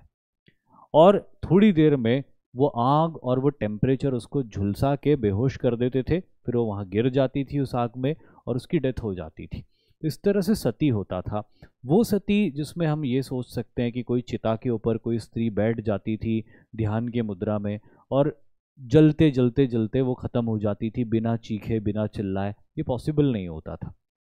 कोई इंसान अगर खुद भी मरना चाहता है, कई कई लोग ऐसे होते हैं ना जो उनको लगता है कि अब तुम लाइफ में कुछ बचा नहीं है तो अब ख़त्म ही कर लो अपने आप को, और सपोज़ कोई ऐसा इंसान किसी वाटर बॉडी में कूद जाए, तो आप यकीन मानिएगा कि वो वाटर बॉडी में कूदने के बाद भी जैसे ही पहली डुबकी पानी 2-3 बार फेंकता है इंसान को, पहली बार में ही डुबा नहीं लेता है, उसकी अपथर्स्ट प्रॉपर्टी होती है। तो जैसे ही कोई इंसान कूदेगा पानी में तो पानी उसको एक बार फेंकेगा। अब ऑब्वियसली उसको तैरना नहीं आता होगा तभी वो कूदा होगा पानी में। तो जब कोई इंसान सुसाइड के इंटेंशन से भी पानी में कूदेगा, जो वो पानी के अंदर पहला थ्रस्ट पानी का उसको ऊपर फेंकेगा तो वो यही चिल्लाएगा कि बचाओ बचाओ। और ऐसे में अगर उसको कोई लाइफ जैकेट दे देगा या कोई ट्यूब दे देगा या कोई बचाने वाला आएगा तो वो उसको पकड़ लेगा। भले ही वो उस इरादे से कूदा था कि उसको सुसाइड करना है, लेकिन जब मौत सामने आती है और वो शरीर को तकलीफ देती है तो उस मौत को गले लगाने वाला इंसान भी उससे दूर ही जाना चाहता है। और इसीलिए जब कोई औरत वॉलंटरीली भी सती होना चाहती होगी तो वो आँख की लपटें उसको फोर्स करती होगी कि वो वहाँ से निकले, और वो निकल सकती ना वहाँ से, बच सकती है वो, लेकिन उस समय लोग उसको रोकते थे। And that aspect was inhuman. और इसीलिए इसको अगर कोई लेडी वॉलंटरीली भी जा रही है तो भी उसको फोर्स ही होगा एंड में सती होने के लिए। आई डोंट थिंक शायद कोई ऐसी लेडी होगी जिसको आँख की लपटों की आँच से दर्द नहीं होता होगा और वो वहीं बैठी रहती होगी और चिल्लाती भी नहीं होगी और बचने की कोशिश भी नहीं करती होगी, क्योंकि बॉडी का नेचुरल रिएक्शन यही होता है। तो इस एस्पेक्ट को कि जब वो बचने की कोशिश करती थी तब उसको लोग लठ से रोक के वहीं रखते थे, उन्हें सिर्फ कुछ सेकंड्स के लिए उसको वहां रखना होता था। कुछ सेकंड्स में वो इतना टेम्परेचर हो जाता है कि वो कोलैप्स हो जाएगी फिर वहां पे। तो इस एस्पेक्ट को राजा राम मोहन रॉय बहुत इनह्यूमन मानते थे and he considered it as bad as a murder, और इसीलिए उसके अगेंस्ट उन्होंने फाइट करी। दूसरे एस्पेक्ट भी थे उनके, जैसे अपन ने बात करी कास्ट सिस्टम, ये वो सब था, लेकिन उनको ये सबसे भयंकर लगता था और इसीलिए इसके अगेंस्ट इन्होंने ज़्यादा फाइट करी और इसलिए इससे इनका नाम भी ज़्यादा एसोसिएट किया जाता है। और इन्हीं के एफर्ट से सती प्रथा को एक क्रिमिनल एक्टिविटी ब्रिटिशर्स ने भी बाद में माना था। ही स्टार्टेड आत्मीय सभा इन 1815। अब इनकी शुरुआत कैसे होती? 1815 में ये आत्मीय सभा नाम की एक पॉलिटिकल पार्टी की पॉलिटिकल नहीं, एक सोशल पार्टी की शुरुआत करते हैं। यही आत्मीय सभा आगे चल के ब्रह्मो समाज के नाम से जानी जाती है। और इस आत्मीय सभा में ये जो लाइक माइंडेड लोग थे, जो इन्हीं की तरह सोच रखने वाले लोग थे, उनको जोड़ते जाते अपने साथ में। और देखते ही देखते बंगाल के अंदर एक बहुत बड़े ग्रुप का एस्टैब्लिशमेंट हो जाता है। राजा राम मोहन रॉय एक बहुत ही लर्नेड मैन भी थे। इन्होंने किताब लिखी थी gift to monotheist. He wrote gift to monotheist and translated the Vedas and 5 Upanishad into Bengali to prove his conviction that ancient Hindu text supports monotheism. अभी जो गिफ्ट टू मोनोथिज्म है इस किताब का एक और नाम है, मतलब ये इंग्लिश ट्रांसलेशन है उसका, इसका एक्चुअल नाम है तुहफत उल मुवाहिदीन।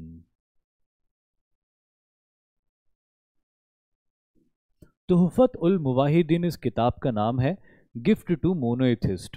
तो इन्होंने यहाँ पे एंशियंट वेदांत यानी कि उपनिषद लिटरेचर को स्टडी करके ये प्रूव करने की कोशिश करी कि ओरिजिनल हिंदू कल्चर या ओरिजिनल वैदिक कल्चर में भी एक ही ईश्वर को माना गया है, बाकी देवता माने गए हैं।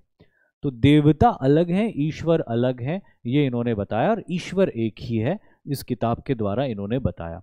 Maybe he was trying to build a bridge between Hinduism and Islam, कि इनमें डिफरेंस नहीं है, घुमा फिरा कर ये एक ही बात कर रहे हैं। इस्लाम में भी यही कॉन्सेप्ट है कि there is only one God, और वही चीज़ इन्होंने उपनिषद की स्टडीज से भी प्रूव करने की कोशिश करी। मे बी जैसे कि मैंने कहा कि was trying to bring Hindus and Muslims together. साथ ही साथ ही also wrote a book about Christianity, and the name of the book was In Percept of Jesus. He tried to separate the moral and philosophical message of the New Testaments. इन्होंने again Bible को study किया और Bible को study करके उससे भी जो moral और फिलोसॉफिकल एलिमेंट्स थे उन मॉरल और फिलोसॉफिकल एलिमेंट्स को निकाला। इन्होंने वेदांत को यानी कि उपनिषद भी स्टडी किए थे, इन्होंने कुरान भी स्टडी करी थी, इन्होंने बाइबल भी स्टडी करी थी, और सबकी कॉमन चीज़ें निकाल के बता रहे थे कि सारे रिलीजन लगभग एक ही बात करते हैं when it comes to moral and philosophical. लोगों को इंस्पायर करने के लिए इन्होंने संवाद कौमुदी नाम की एक पत्रिका, वीकली न्यूज़पेपर बंगाली में, in the Bengali language. Now this was very important. इसको बोलते हैं वर्नैक्युलर। वर्नैक्युलर का मतलब होता है क्षेत्रीय भाषा।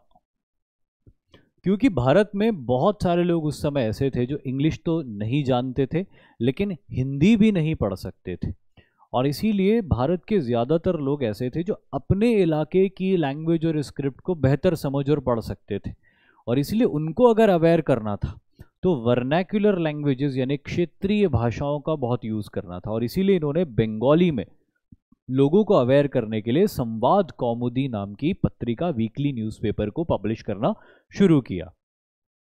इन अगस्त 1828 रॉय फाउंडेड ब्रह्मो सभा, जो आत्मीय सभा थी वही आगे चल के ब्रह्मो सभा बन गई, and later it was renamed as Brahmo Samaj. The society, ब्रह्मो समाज मतलब ईश्वर का समाज, ब्रह्मा का समाज, द सोसाइटी ऑफ गॉड, क्योंकि ये माना गया है ना कि ब्रह्मा से ही सारी उत्पत्ति है, तो इसीलिए उसको ईश्वर मान के ब्रह्मो समाज नाम रखा गया। The objective of Brahmo Samaj was the worship and adoration of the eternal, unsearchable and immutable God. God का कॉन्सेप्ट है यहाँ पे, लेकिन वो मूर्ति वाले ईश्वर का कॉन्सेप्ट नहीं है। यहाँ पे कॉन्सेप्ट है एक ऐसे निर्गुण भगवान का, एक ऐसे निर्गुण ईश्वर का जो एक शक्ति है लेकिन जिसका कोई रूप नहीं है, उस ईश्वर को पूजते थे ये। लेकिन ऑब्वियसली इनको अपोजिशन भी हुआ। बहुत सारे ऐसे हिंदू ग्रुप्स थे, so called Orthodox Hindu groups, जो कि मूर्ति पूजा में विश्वास रखते थे, अपनी प्राचीन परंपराओं में बदलाव नहीं लाना चाहते थे। और ऐसे ही एक स्कॉलर थे जिनका नाम था राधाकांत देव। तो एक तरफ राजा राम मोहन रॉय थे, एक तरफ राधाकांत देव थे। भाई राम मोहन रॉय जो भी करना चाहते थे, राधाकांत देव उसको रिलीजन के अंदर, कल्चर के अंदर अननेसेसरी इंटरफेरेंस मानते थे। The orthodox Hindus led by Raja Radhakant Deb organised Dharma Sabha with the objective of countering the propaganda of ब्रह्मो समाज। तो यही राधाकांत देव थे कि जब सती प्रथा के ऊपर बैन लगाया लॉर्ड विलियम बेंटिंक ने राजा राम मोहन रॉय और ब्रह्मो समाज के प्रयासों से, तो राधाकांत देव ही थे वो जिन्होंने कहा था कि ये बहुत बड़ा इंटरवेंशन है हिंदू रिलीजन के अंदर कि आप सती को एक क्रिमिनल एक्ट मानते हुए उसको बैन कर रहे हो। और इस बैन को हटाने के लिए उन्होंने ब्रिटिश पार्लियामेंट को एक लेटर लिखा था और उनको ये बताया था कि you can not change the Hindu system and if you do so you will have to bear the consequences. और राजा राममोहन रॉय को इसी बात का डर था कि कहीं ब्रिटिश पार्लियामेंट इनके लिखे हुए लेटर से प्रभावित ना हो जाए, और इसीलिए राजा राममोहन रॉय इंग्लैंड जा रहे थे और तभी अकबर सेकंड ने उनसे कांटेक्ट किया था और वो सारी चीज़ें हुई थी। तो अब हम देखते हैं कि ब्रह्मो समाज का आगे क्या हुआ। राजा राममोहन रॉय की डेथ हो जाती 1832 में। जब वो इंग्लैंड जाते तो वहाँ पे उनको मेनिंजाइटिस नाम का एक रोग हो जाता है जिसकी वजह से उनकी डेथ हो जाती। लेकिन क्या उनकी डेथ के बाद ब्रह्मो समाज बिखर गया? तो नहीं, ऐसे नहीं बिखरा ब्रह्मो समाज। इस झंडे को उनके बाद होल्ड करने वाले और भी थे और उनमें सबसे इंपॉर्टेंट नाम आता है देवेंद्र नाथ टैगोर का। He led Brahmo Samaj after Ram Mohan Roy. He worked within the society to reform Hinduism, but from the outside he worked against Christian missionaries. यहाँ पे एक इम्पॉर्टेंट चीज़ है कि देवेंद्रनाथ टैगोर ब्रह्मो समाज के लिए तो काम कर ही रहे थे और हिंदू सोसाइटी को फ्रॉम विद इन क्लीन करने की कोशिश तो कर ही रहे थे, रिफॉर्म करने की कोशिश कर रहे थे, लेकिन साथ ही साथ वो क्रिश्चियन मिशनरीज के बढ़ते हुए असर के खिलाफ भी लड़ाई कर रहे थे, जो कि कई क्रिश्चियन मिशनरीज धन का लालच देके लोगों को कन्वर्ट करने की कोशिश करते थे। तो इस तरह के रिलीजियस कन्वर्जन के वो अगेंस्ट थे। हाँ, अगर कोई किसी रिलीजन से इंस्पायर होकर कोई रिलीजन को एम्ब्रेस करता है तो that was okay for Debendranath Tagore, लेकिन अगर पैसों के लालच में कोई धर्म परिवर्तन करवाए जा रहे हैं तो वो उसके अगेंस्ट ज़रूर आवाज़ उठा रहे थे। और साथ ही साथ हिंदू रिलीजन को रिफॉर्म करने की राम मोहन रॉय की प्रोसेस को उन्होंने आगे बढ़ाया था। Under his leadership branches of Samaj were established in various towns and Brahmo message spread in the countryside of Bengal. Countryside का मतलब होता है कि जो नॉन अर्बन एरियाज होते हैं, ये जो नॉन अर्बन एरियाज होते हैं, इन नॉन अर्बन एरियाज में ब्रह्मो समाज के मैसेज को देवेंद्रनाथ टैगोर के दौर में बड़ी तेजी से फैलाया गया, जिसका असर हुआ, ब्रह्मो समाज काफ़ी स्ट्रांग हुआ।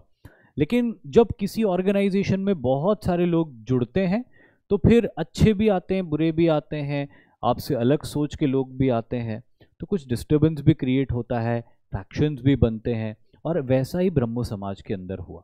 एक और पर्सन थे ब्रह्मो समाज में जिनका नाम था केशव चंद्र सेन। बड़े वाइब्रेंट लीडर थे, और हम ये कह सकते हैं कि देवेंद्रनाथ टैगोर के बाद अगर कोई लीड था ब्रह्मो समाज का तो वो केशव चंद्र सेन ही थे। लेकिन केशव चंद्र सेन अपनी अप्रोच में थोड़े से असर्टिव थे, अग्रेसिव थे। Keshav was instrumental in popularising the movement and branches of Samaj were open outside Bengal, United Province, Punjab, Bombay, Madras and other towns. काफ़ी वाइब्रेंट लीडर थे ये, डायनामिक लीडर थे ये। इन्होंने कहा कि भाई बंगाल में तो ब्रह्मो समाज और उसकी विचारधारा को हमने फैला दिया, लेकिन अब हमको इसको देश के अलग अलग हिस्सों में भी फैलाना है। और इसीलिए जितनी भी ब्रिटिश प्रोविंसेस थी, सारे ब्रिटिश प्रोविंसेस के नाम लिखे हुए हैं, यूनाइटेड प्रोविंस, पंजाब, बॉम्बे, मद्रास, जितने भी ब्रिटिश प्रोविंसेस थी, लगभग हर ब्रिटिश प्रोविंस में इन्होंने ब्रह्मो समाज की शाखाएं, ब्रांचेस ओपन करवाई और उस आइडियोलॉजी को भारत में तेजी से फैलाया। ये केशव चंद्र सेन ही थे जिनकी मदद और इंस्पिरेशन से प्रार्थना समाज भी बना था महाराष्ट्र के अंदर। तो ये इस आइडिया और मैसेज को पूरे देश में फैला देना चाहते थे। ये यहाँ तक सब कुछ बहुत बढ़िया था, but unfortunately Debendranath did not like some of the Sen's idea. Debendranath Tagore को और केशव चंद्र सेन के बीच में कुछ राइवलरी तो नहीं कह सकते हम, लेकिन एक मतभेद क्रिएट हो गए, डिफरेंस इन ओपिनियन क्रिएट हो गया।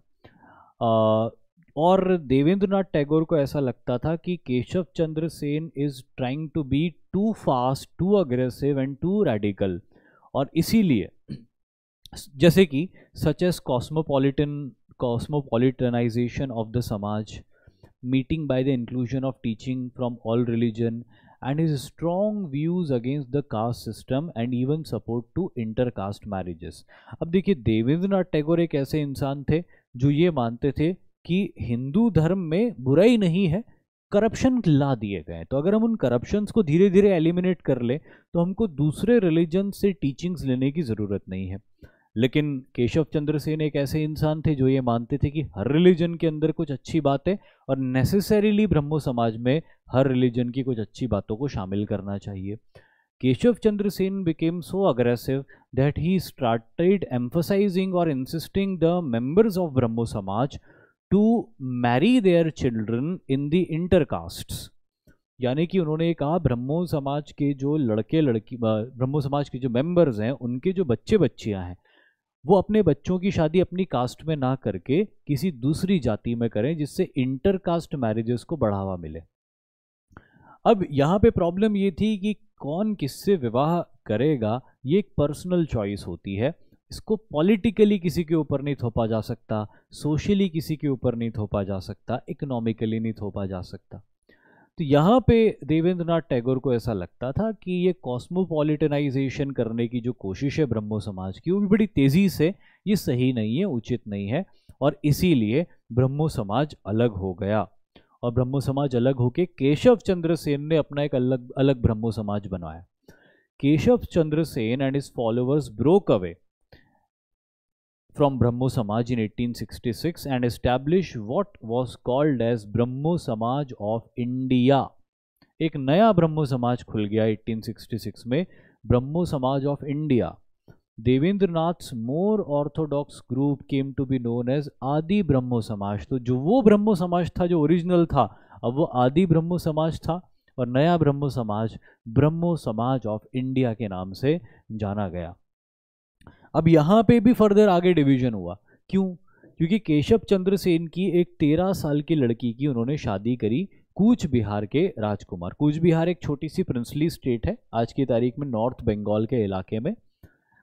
कूच बिहार के राजकुमार से इन्होंने अपनी 13 साल की एक लड़की की शादी करी, पूरे ऑर्थोडॉक्स हिंदू रिचुअल्स को फॉलो करके, जिसको वो अब तक अपोज करते आए थे। जिसकी वजह से केशव चंद्र सेन के बहुत सारे फॉलोअर्स को ऐसा लगा कि यार ये हमें तो बहुत ज्ञान देते हैं, हमें तो बहुत सारी बातें बताते हैं, लेकिन खुद इन्होंने अपनी बेटी की शादी करते वक्त सारे ऑर्थोडॉक्स रीति रिवाजों का पालन किया, सेम कम्युनिटी में भी शादी करी, और इसीलिए कुछ लोग इनके ऊपर भी विश्वास खो देते हैं और एक अलग ग्रुप बना देते हैं, और वो अलग ग्रुप बनता है जिसका नाम होता है साधारण ब्रह्मो समाज। तो हमने कितने ब्रह्मो समाज देख लिए? ये ओरिजिनल ब्रह्मो समाज,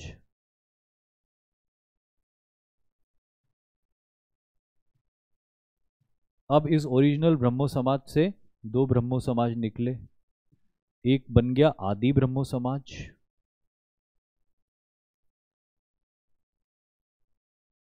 और एक क्या बन गया? एक ब्रह्मो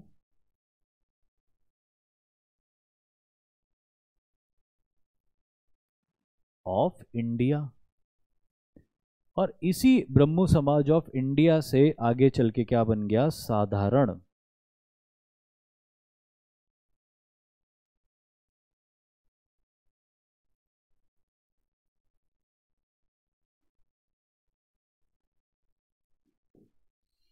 तो ब्रह्मो समाज, उससे फिर दो फैक्शंस डिवाइड हुए, फिर इससे फर्दर डिवाइड होके साधारण ब्रह्मो समाज बना। तो यहाँ पे कहीं ना कहीं ये बात समझ में आ रही है कि ब्रह्मो समाज का डिक्लाइन हो रहा है।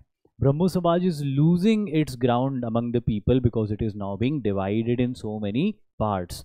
लेकिन ब्रह्मो समाज को जो स्पार्क क्रिएट करना था सोसाइटी में, वो बखूबी कर चुका था, और अब उस स्पार्क से एक्सप्लोजन्स होने शुरू हुए थे, और एक के बाद एक कई दूसरे नए मूवमेंट्स का राइज हम यहाँ पे देखते हैं।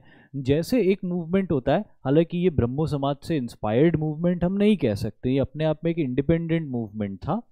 इसके बाद जो मूवमेंट्स आएंगे उस पर ब्रह्मो समाज का बहुत असर है, लेकिन ये एक इंडिपेंडेंट मूवमेंट था जिसको यंग बंगाल मूवमेंट के नाम से जाना जाता है।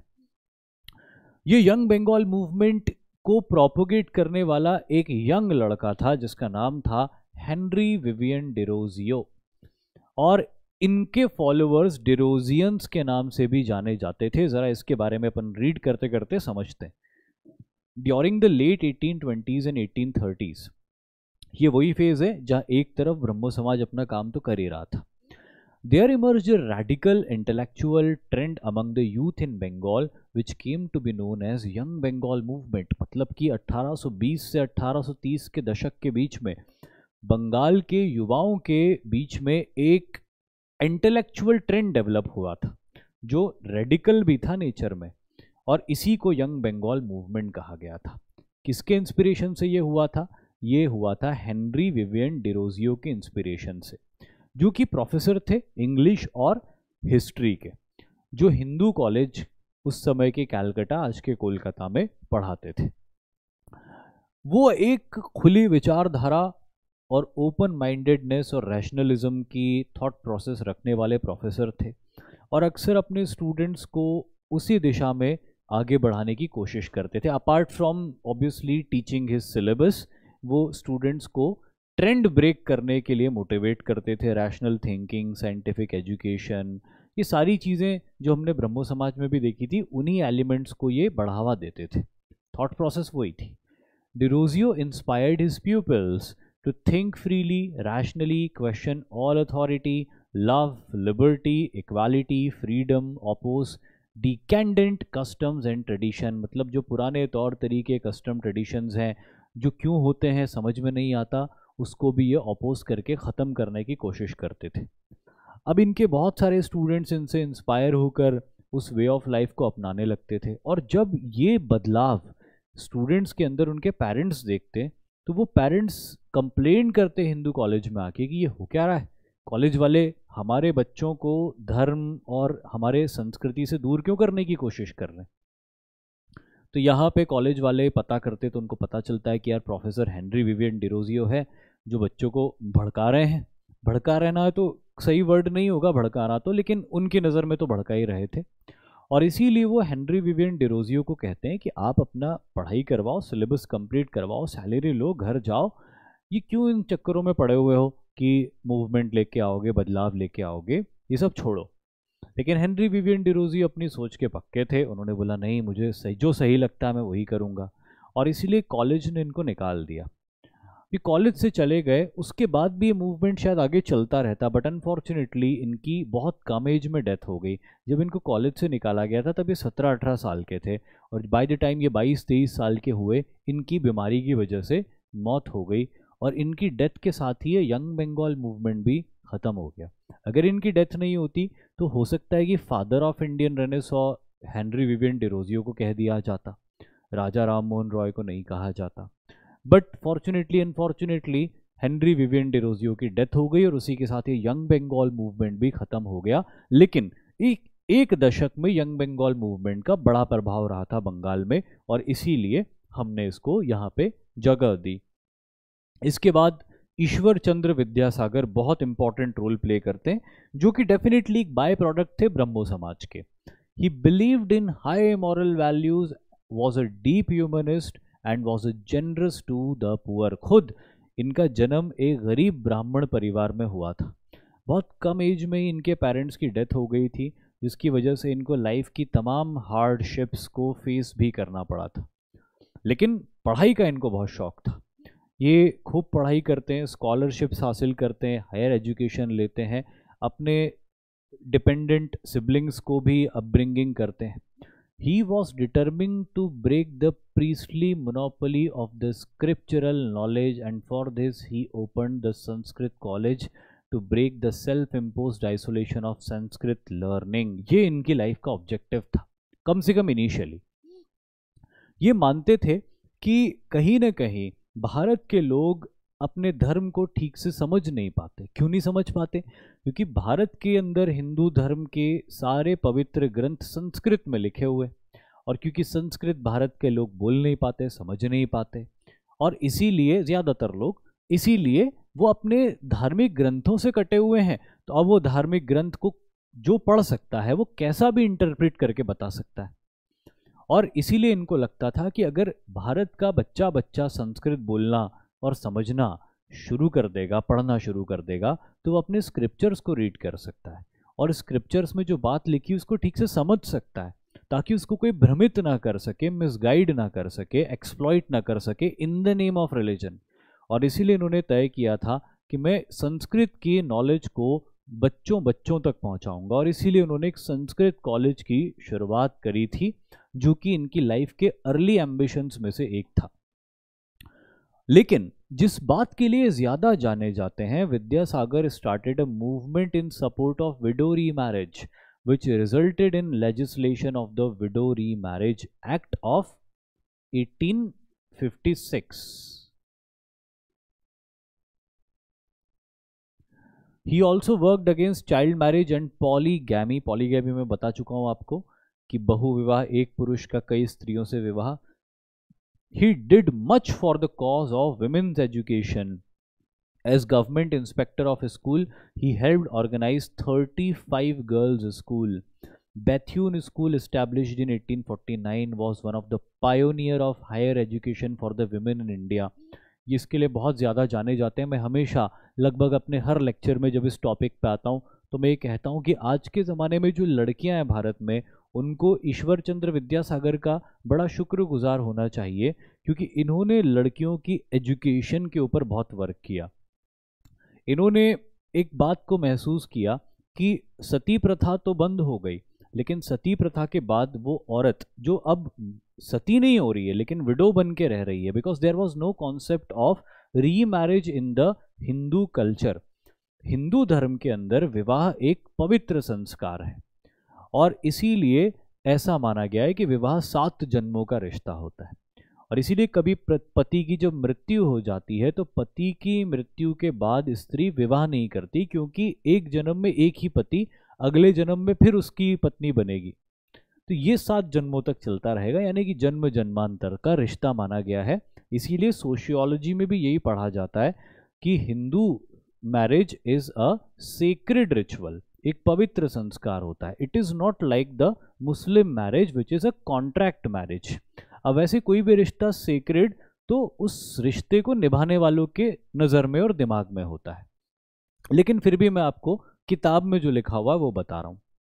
और इसी सोच की वजह से कि हिंदू विवाह एक पवित्र रिश्ता होता है, एक पवित्र संस्कार होता है, तो रीमैरिज जैसा कोई एक्ट उसकी पवित्रता को नष्ट कर देगा। और इसीलिए सदियों से हिंदू सोसाइटी के अंदर रीमैरिजेस नहीं होते थे। अभी भी कई ऐसी लेडीज़ होती जो अपने हस्बैंड के डेथ के बाद में रीमैरिजेस नहीं करती, क्योंकि वो संस्कारों में वही चीज़ आई हुई है। बहुत सारे करते भी हैं, बहुत सारे नहीं भी करते, डिपेंड्स।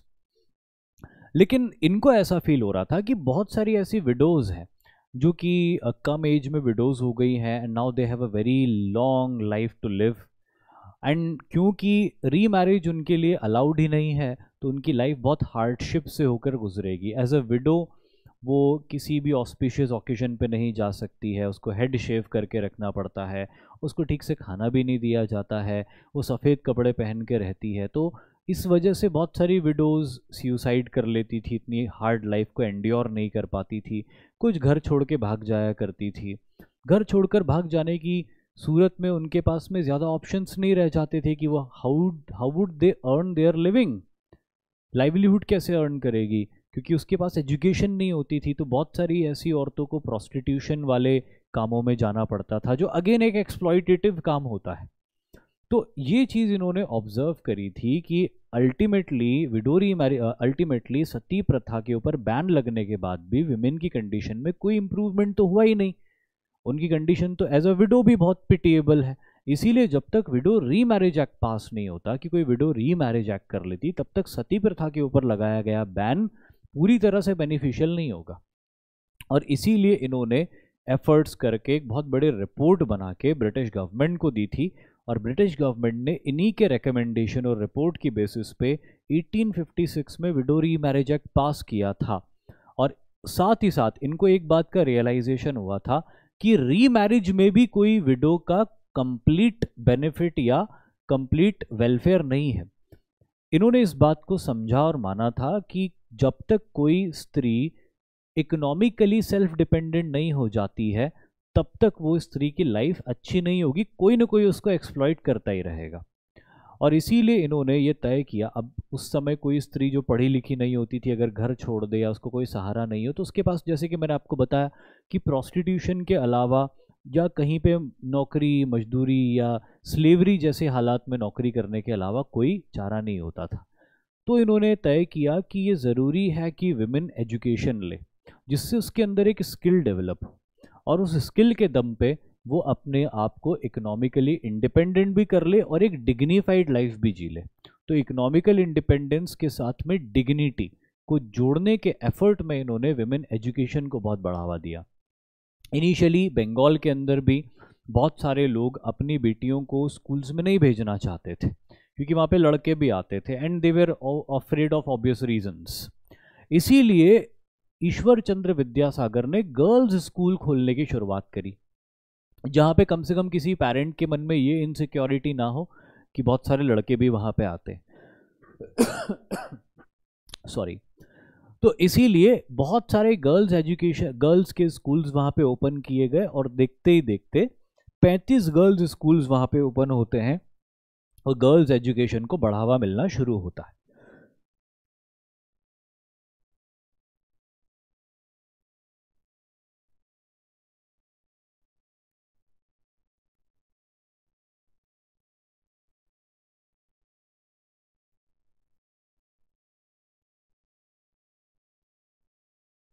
अब हम आगे बात करते हैं आर्य समाज की।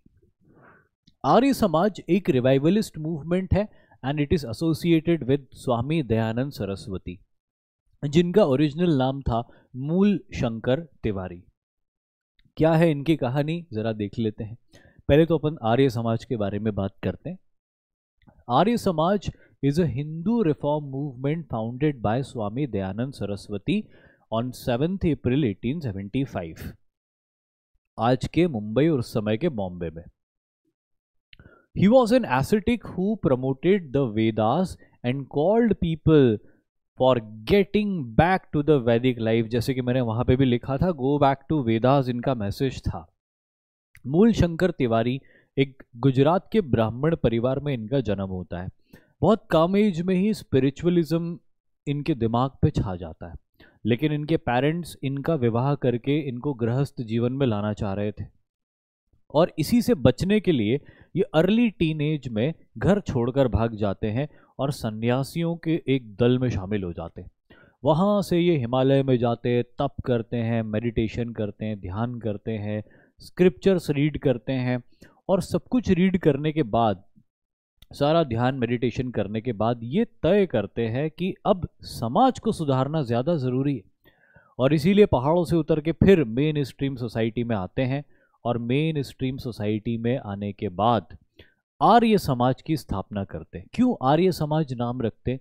क्योंकि ये कहते हैं कि भारत में रहने वाले लोग प्राचीन आर्यों की ही संतानें हैं, उन्हीं के डिसेंडेंट्स हैं, और इसीलिए प्राचीन आर्यों का जो वे ऑफ लाइफ था, जो अर्ली वैदिक वे ऑफ लाइफ था, वो रैशनल था, और इन आर्यों की संतानों को अपने उन पूर्वजों की तरह ही जीवन व्यतीत करना चाहिए जो रैशनल था, साइंटिफिक था। और इसीलिए ये नारा देते हैं, गो बैक टू वेदास, और आर्य समाज नाम के ऑर्गेनाइजेशन का फाउंडेशन करते हैं। बाद में आर्य समाज के हेडक्वार्टर्स पहले तो बॉम्बे में इस्टेब्लिश हुआ था, बाद में इसके हेडक्वार्टर्स लाहौर में इस्टेब्लिश हो गए थे, क्योंकि पंजाब और राजस्थान और गुजरात के इलाकों से ज़्यादा सपोर्ट मिला था। जहां ब्रह्मो समाज का इम्पैक्ट बंगाल में बहुत ज़्यादा था, वहीं आर्य समाज का इम्पैक्ट पंजाब, राजस्थान और गुजरात के इलाकों में, यानी कि पश्चिम भारत और उत्तर पश्चिम भारत के बेल्ट में ज़्यादा था। इन्होंने किताब लिखी थी जो बड़ी प्रसिद्ध है, अब तो एक बहुत बड़ा पब्लिकेशन हाउस भी वो बन गया, Satyarth Prakash, which contains his philosophy and religious ideas. He believed that every person had the right to have direct access to the God. यानी कि कहीं ना कहीं इन्होंने भी वो कास्ट सिस्टम को अपोज किया था। कास्ट सिस्टम में तो यही माना गया ना, रिजिड कास्ट सिस्टम में, कि जो सो कॉल्ड लोअर क्लासेस या लोअर कास्ट्स है, they will not have access to the temples, they will not have access to the sacrificial rituals, sacred rituals. लेकिन इन्होंने कहा कि no, every individual has the right to have access to the God through the means of sacrifices, क्योंकि ये believe नहीं करते थे idol worship यानी कि मूर्ति पूजा में, क्योंकि इनका सिस्टम प्राचीन वैदिक सिस्टम था। प्राचीन वैदिक सिस्टम में इंद्र देवता है, सूर्य देवता है, अग्नि देवता है, पावर्स ऑफ नेचर गॉड है, और उनका वर्शिप कैसे किया जाता है? यज्ञों और हवनों के द्वारा किया जाता है। वहाँ पे वैदिक काल में मंदिरों के कोई प्रमाण नहीं मिले किसी ग्रंथ के अंदर हमको, तो इससे ये बात समझ में आती है इनको कि मंदिर उस समय होते नहीं थे, मूर्तियाँ होती नहीं थी, ये सब बाद में भारत में डेवलप हुआ। तो ये भी मूर्ति पूजा का विरोध करते थे और कहते थे कि प्राचीन वैदिक दौर के अंदर मूर्तियाँ नहीं होती थी, तो हमें भी मूर्तियों की पूजा नहीं करनी चाहिए। ही स्टार्टेड, अच्छा, मूर्तियों की पूजा के साथ साथ ये भी कहते थे कि भाई जैसे दिवाली होती तो दिवाली में लक्ष्मी जी का पूजन नहीं होना चाहिए, या फिर जो पिंडदान होता है वो नहीं होना चाहिए, या मृत्यु भोज होता है, ये सारे रिचुअल्स अपोज करते थे जो ट्रेडिशनल हिंदू सोसाइटी के अंदर प्रैक्टिस किए जाते थे, क्योंकि प्राचीन वैदिक साहित्यों में इनको इस तरह के कोई प्रमाण नहीं मिले, तो उन्होंने उसको इररैशनल माना। साथ ही साथ इन्होंने एक शुद्धिकरण मूवमेंट की भी शुरुआत करी थी, जिसमें इन्होंने ये कहा था कि जितने भी भारत के अंदर रहने वाले मुसलमान और क्रिश्चियंस हैं, ये सारे के सारे बाय ब्लड इंडियंस हैं। इनके एंसेस्टर्स किसी न किसी दौर में हिंदू ही थे, जो किसी न किसी वजह से अपने रिलीजन को कन्वर्ट करके मुसलमान बन गए या क्रिश्चियन बन गए। और इसीलिए स्वामी दयानंद सरस्वती का ये कहना था कि सारे हिंदुओं का ये कर्तव्य होना चाहिए कि वो अपने उन मुसलमान भाइयों या क्रिश्चियन भाइयों को दोबारा हिंदू फोल्ड में लेके आए, जिनके पूर्वज 2 जनरेशन, 3 जनरेशन या 4 जनरेशन पहले मुसलमान बन गए थे या क्रिश्चियन बन गए थे। इस मूवमेंट को या इस प्रक्रिया को नाम दिया गया शुद्धिकरण, और इसको इंग्लिश में कहते हैं शुद्धिकरण मूवमेंट, उर्दू में इसको कहते हैं शुद्धिकरण तहरीक। तो ये जो एक शुद्धिकरण वाला एस्पेक्ट था, इसने थोड़ी कंट्रोवर्सी जोड़ दी आर्य समाज के साथ में, क्योंकि ये रिलीजियस रिकन्वर्जन की तरफ भी फोकस करने लग गए। इनका ये सोचना था कि भारत में जो पॉलिटिकल इनस्टेबिलिटी है या हिंदू मुस्लिम डिसयूनिटी है, तो इसकी जड़ में 2 अलग अलग विचारधारा होना है। पर इनका ये मानना था कि जो दूसरी विचारधारा है जो सेकंड या थर्ड आइडियोलॉजी है भारत के अंदर, रिलीजियस आइडियोलॉजी, उसको फॉलो करने वाले भी बाय ब्लड वही है जो भारत में मेजॉरिटी वाले हैं। और इसीलिए क्यों ना वो एक ही आइडियोलॉजी के हो जाए और एक हो जाए, तो भारत में ये पॉलिटिकल डिसयूनिटी खत्म हो जाएगी। और इसीलिए इन्होंने इस चीज़ को बढ़ावा दिया था। पॉलिटिकल डिसयूनिटी को कम करने के लिए या ख़त्म करने के लिए इन्होंने कहा था अपने समाज के मेंबर से कि भाई जो भी ऐसे मुसलमान या क्रिश्चियंस हो जो हिंदू फोल्ड में वापस आना चाहते हो, उनको वापस आने दिया जाए। एक यज्ञ होगा, उस यज्ञ के अंदर शुद्धिकरण हो जाएगा उनका, और उस शुद्धिकरण के बाद में वो दोबारा हिंदू फोल्ड का हिस्सा हो जाएंगे। तो ये कंट्रोवर्सी ऐड करता है, ये वाला जो एस्पेक्ट होता है ये आर्य समाज में कंट्रोवर्शियल एस्पेक्ट बना देता है। और जो मुस्लिम्स और क्रिश्चियन सोसाइटी के लोग थे उन्होंने इस आर्य समाज को बहुत अपोज भी किया और अभी भी अपोज करते हैं। बट दिस वॉज, हम तो फैक्ट्स पढ़ते हैं, तो ये फैक्ट था एक जो इंपॉर्टेंट फैक्ट था इसके साथ जुड़ा हुआ।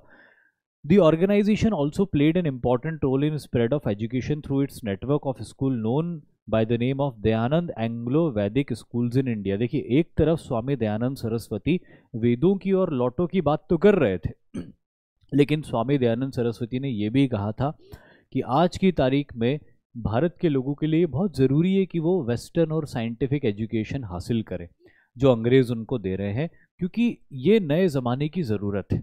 और इसीलिए इन्होंने दयानंद एंग्लो वैदिक स्कूल्स खोले थे जहाँ पे स्टूडेंट्स को ऐसा नर्चर किया जाएगा कि मॉडर्न वेस्टर्न साइंटिफिक एजुकेशन का एक्सपोजर भी उसको मिलेगा और अपने प्राचीन संस्कृति के वे ऑफ लाइफ को भी वो समझकर उस पर भी, उस रास्ते पर भी चल पाएगा। तो इनके कॉम्बिनेशन से एक नया वे ऑफ लाइफ इन्होंने प्रीच करने की कोशिश करी। और आप सभी जानते हैं कि आर्य समाज भारत के अंदर एक बहुत इंपॉर्टेंट सोसाइटी आज की तारीख में भी है और पूरे भारत के अंदर फैला भी हुआ है। लेकिन जब सोशियो रिलीजियस मूवमेंट्स की बात होती है तो जो सबसे बड़ा नाम उभर के आता है, वो सबसे बड़ा नाम उभर के आता है स्वामी विवेकानंद और उनके रामकृष्ण मिशन का। Swami Vivekanand spread Ramkrishna's he emerged as the preacher of the new Hinduism. अब इनके साथ एक नया टर्म ऐड होता है, न्यू हिंदुइज्म। स्वामी विवेकानंद, जिनका ओरिजिनल नाम था नरेंद्र नाथ दत्त, एक बंगाली कायस्थ फैमिली में इनका जन्म होता है, क्योंकि उस दौर में इनका जन्म हुआ था जिस दौर में वैसे ही बंगाल के अंदर इंटेलेक्चुअलिज्म, रैशनलिज्म फैल चुका था। तो ये भी उसी दौर में बड़े हो रहे थे। अब ये उस दौर में जब बड़े हो रहे थे तो इनको भी वो मॉडर्न वेस्टर्न एजुकेशन मिला। अब इनके फादर तो एक बैरिस्टर थे, तो उनके इंस्पिरेशन से इनको मॉडर्न वेस्टर्न साइंटिफिक एजुकेशन भी मिला।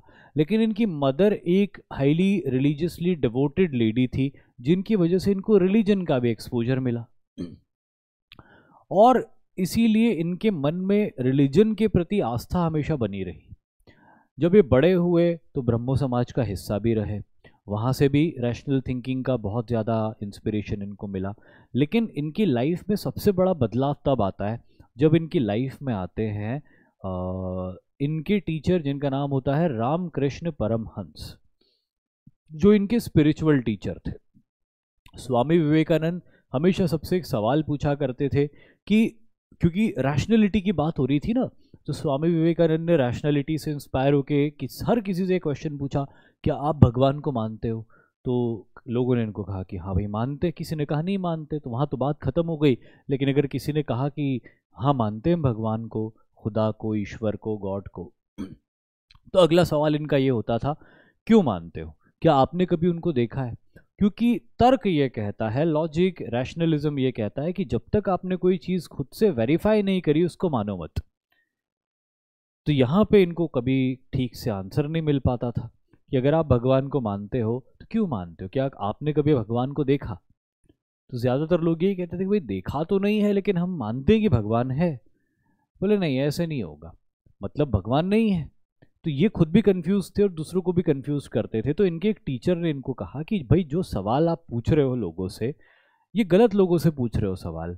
ये एक स्पिरिचुअल क्वेश्चन है जो आप मटीरियलिस्टिक लोगों से पूछ रहे हो। एक स्पिरिचुअल क्वेश्चन का सही जवाब आपको आपका कोई स्पिरिचुअल पर्सन ही दे सकता है। और तब इनको पता चला कि दक्षिणेश्वर काली मंदिर के पुजारी रामकृष्ण परमहंस ये क्लेम करते कि उन्होंने भगवान को देखा है, देवी को देखा है, दर्शन किए देवी के, तो ये उनके पास जाते हैं और उनके पास जाके उनसे खूब बातें करते हैं।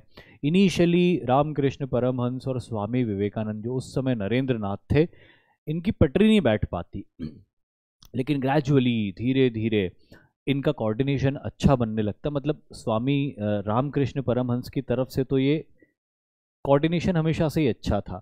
नरेंद्र इनसे कन्विंस नहीं हो पा रहे थे, लेकिन नरेंद्र एक बात देखते हैं कि कन्विंस ना हो पाने के बावजूद भी he was very much attracted towards Ramakrishna, और ग्रेजुअली उस प्रोसेस में इनको इनके सवाल का जवाब भी मिला, और रामकृष्ण परमहंस से इंस्पायर होके नरेंद्र नाथ दत्त ने अपनी एक्टिव लाइफ से संन्यास लेकर एक सन्यासी जीवन जीना शुरू कर दिया। इनिशियली इनका नाम स्वामी विवेकानंद था, जो बाद में बदल कर स्वामी विवेकानंद हुआ था, वो लेटर स्टेजेस में हुआ था। लेकिन ये इनिशियल स्टेज में अपनी लाइफ में इनका विवाह तो हुआ नहीं था, ये सन्यासी बन गए, सन्यासी जीवन व्यतीत करने लग गए। अनफॉर्चुनेटली जब इनके गुरु की डेथ हुई, यानी कि रामकृष्ण परमहंस की डेथ हुई, उसके बाद ये कंप्लीट सन्यासी बन गए। अपने मठ में रहते थे, भिक्षा ग्रहण करते थे, भिक्षा ग्रहण करके मेडिटेशन करते थे।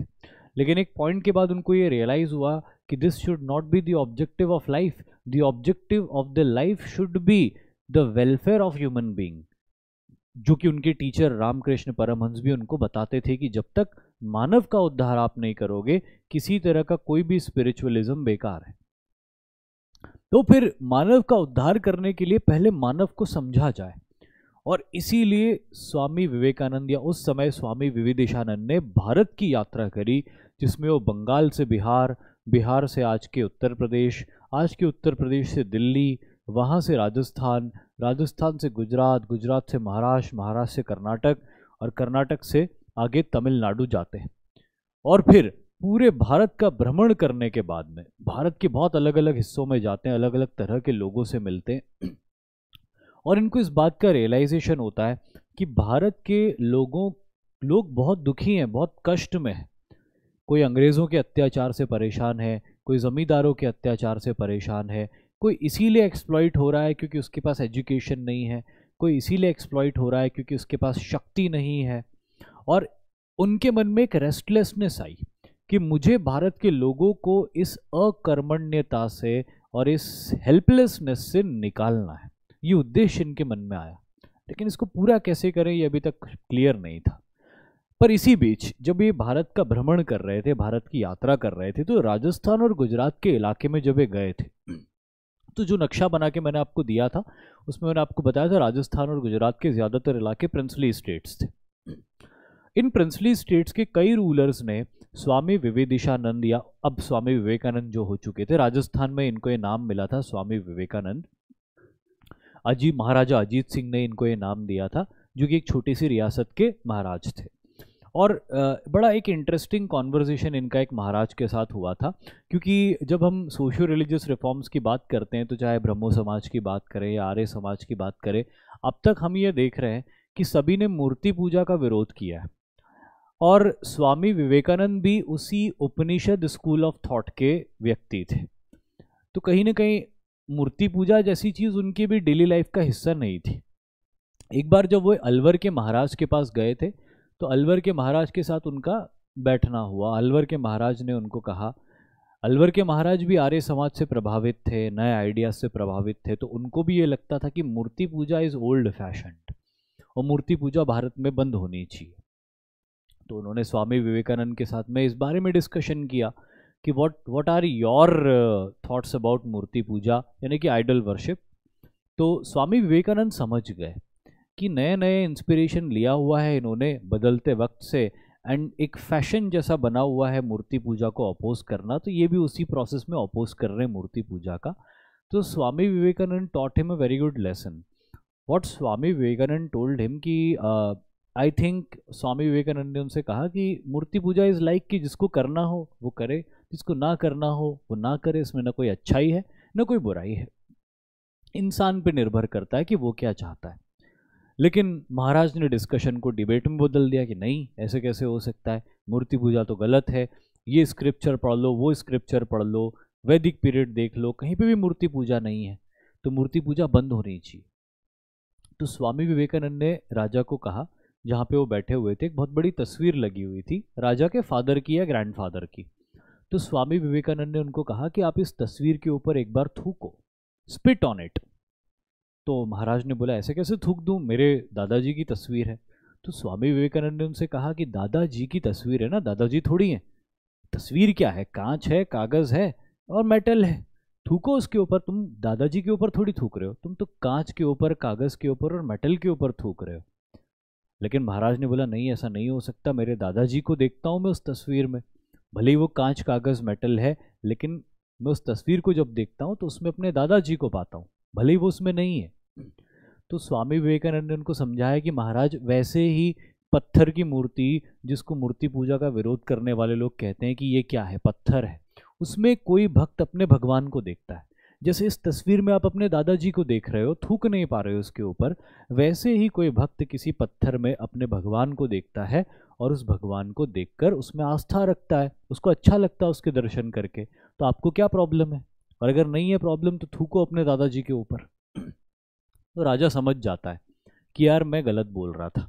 ये आस्था का विषय होता है कि कोई पत्थर में भगवान देख के पत्थर को पूज रहा है, कोई तस्वीर में भगवान को देख के तस्वीर को पूज रहा है, या कोई भगवान को एक निर्गुण शक्ति मान के अपने मन में ही उसको पूज रहा है। ये हर व्यक्ति की आस्था अलग होती है। तो ये वो फेज जहाँ हर स्कॉलर, हर विद्वान मूर्ति पूजा का विरोध कर रहा था, स्वामी विवेकानंद ने एक बहुत ही फ्लेक्सिबल राह अपनाई। उन्होंने कहा जिसको जहाँ भगवान मिल जाए, जिसको जिस रूप में भगवान दिख जाए, वो उस रूप को पूज ले, कुछ भी गलत नहीं है, जो सबसे बढ़िया थॉट था। इसीलिए मैं कहता हूँ कि स्वामी विवेकानंद इस सोशियो रिलीजियस रिफॉर्म के फेज के एपिटॉम थे। भले ही इसकी शुरुआत ब्रह्मो समाज से हुई, लेकिन इसका जो बेस्ट बाय प्रोडक्ट निकल के आया वो रामकृष्ण मिशन या स्वामी विवेकानंद थे। स्वामी विवेकानंद जब राजस्थान और गुजरात के इलाके में थे, तब उसी दौर में वहाँ के राजाओं और ठाकुरों ने उनको ये कहा था कि शिकागो में एक बहुत बड़ा धर्म सम्मेलन होने वाला है और आपके जैसी सोच रखने वाला ही हिंदू धर्म का सही प्रतिनिधित्व कर सकता है वहाँ पे। इसीलिए हम पैसा इकट्ठा करके आपको देंगे और आपको पहुँचाएंगे शिकागो, और आप शिकागो जाके हमारे धर्म को सही तरीके से रिप्रेजेंट करना। और फिर उन लोगों की मदद से ये शिकागो जाते हैं और वहाँ पे जो वर्ल्ड्स पार्लियामेंट ऑफ रिलीजन होता है, उसमें जो इनका, जब इनकी बारी आती है स्पीच देने की, और जो वो स्पीच देते हैं जिसकी शुरुआत वो करते हैं कि brothers and sisters of America, तो ये जो बात उन्होंने करी थी, कुछ देर तक तो लगातार उस बात के लिए ही तालियां बजी। उसके बाद इन्होंने अपने उस भाषण को कंटिन्यू किया, जो वो हिस्टोरिकल भाषण की रिकॉर्डिंग्स आज भी मौजूद है, और आप किसी भी यूट्यूब वगैरह पे भी जाएंगे और उस पर भी देखेंगे तो आपको वो हिस्टोरिकल भाषण की जो ऑडियो फाइल है वो मिल जाएगी। आप उसको सुनिए, कितनी अच्छी बातें उन्होंने बोली थी। बड़ा लंबा सा भाषण दिया था उन्होंने, सही मायनों में ये बताया कि हिंदू धर्म क्या है। कोर ये था उनका। मतलब उनसे पहले भी बहुत सारे लोग आए थे भाषण देने के लिए, अलग अलग धर्मों के, उनके बाद भी कई लोग आए, लेकिन उन्होंने जो बात बोली वो किसी ने भी सोची भी नहीं। हर कोई आके अपने रिलीजन के बारे में बता रहा था कि भाई मेरा रिलीजन ऐसा है, मेरा रिलीजन वैसा है, मेरा रिलीजन आपसे यूं अच्छा है, मेरा रिलीजन उनसे यूं अच्छा है। स्वामी विवेकानंद ने जो आके बात बोली, उन्होंने कहा कि मेरा रिलीजन तो जैसा है वो है ही, लेकिन मेरा रिलीजन एक ऐसा रिलीजन है जो, अगर आप एक क्रिश्चियन हो तो आपको एक बेहतर क्रिश्चियन बनाएगा, अगर आप एक मुस्लिम हो तो आपको एक बेहतर मुस्लिम बनाएगा। स्वामी विवेकानंद ने कहा कि मैं यहाँ पे किसी का फेथ बदलने नहीं आया हूँ, क्योंकि कोई भी फेथ गलत नहीं है, चाहे क्रिश्चियनिटी हो या इस्लाम हो या हिंदुइज़्म हो या जुडाइज़्म हो या फिर ज़ोरोएस्ट्रियनिज़्म हो या कोई और शिंतोइज़्म हो, कोई सा भी इज़्म हो, कुछ भी गलत नहीं है। Become a good person, that is more important.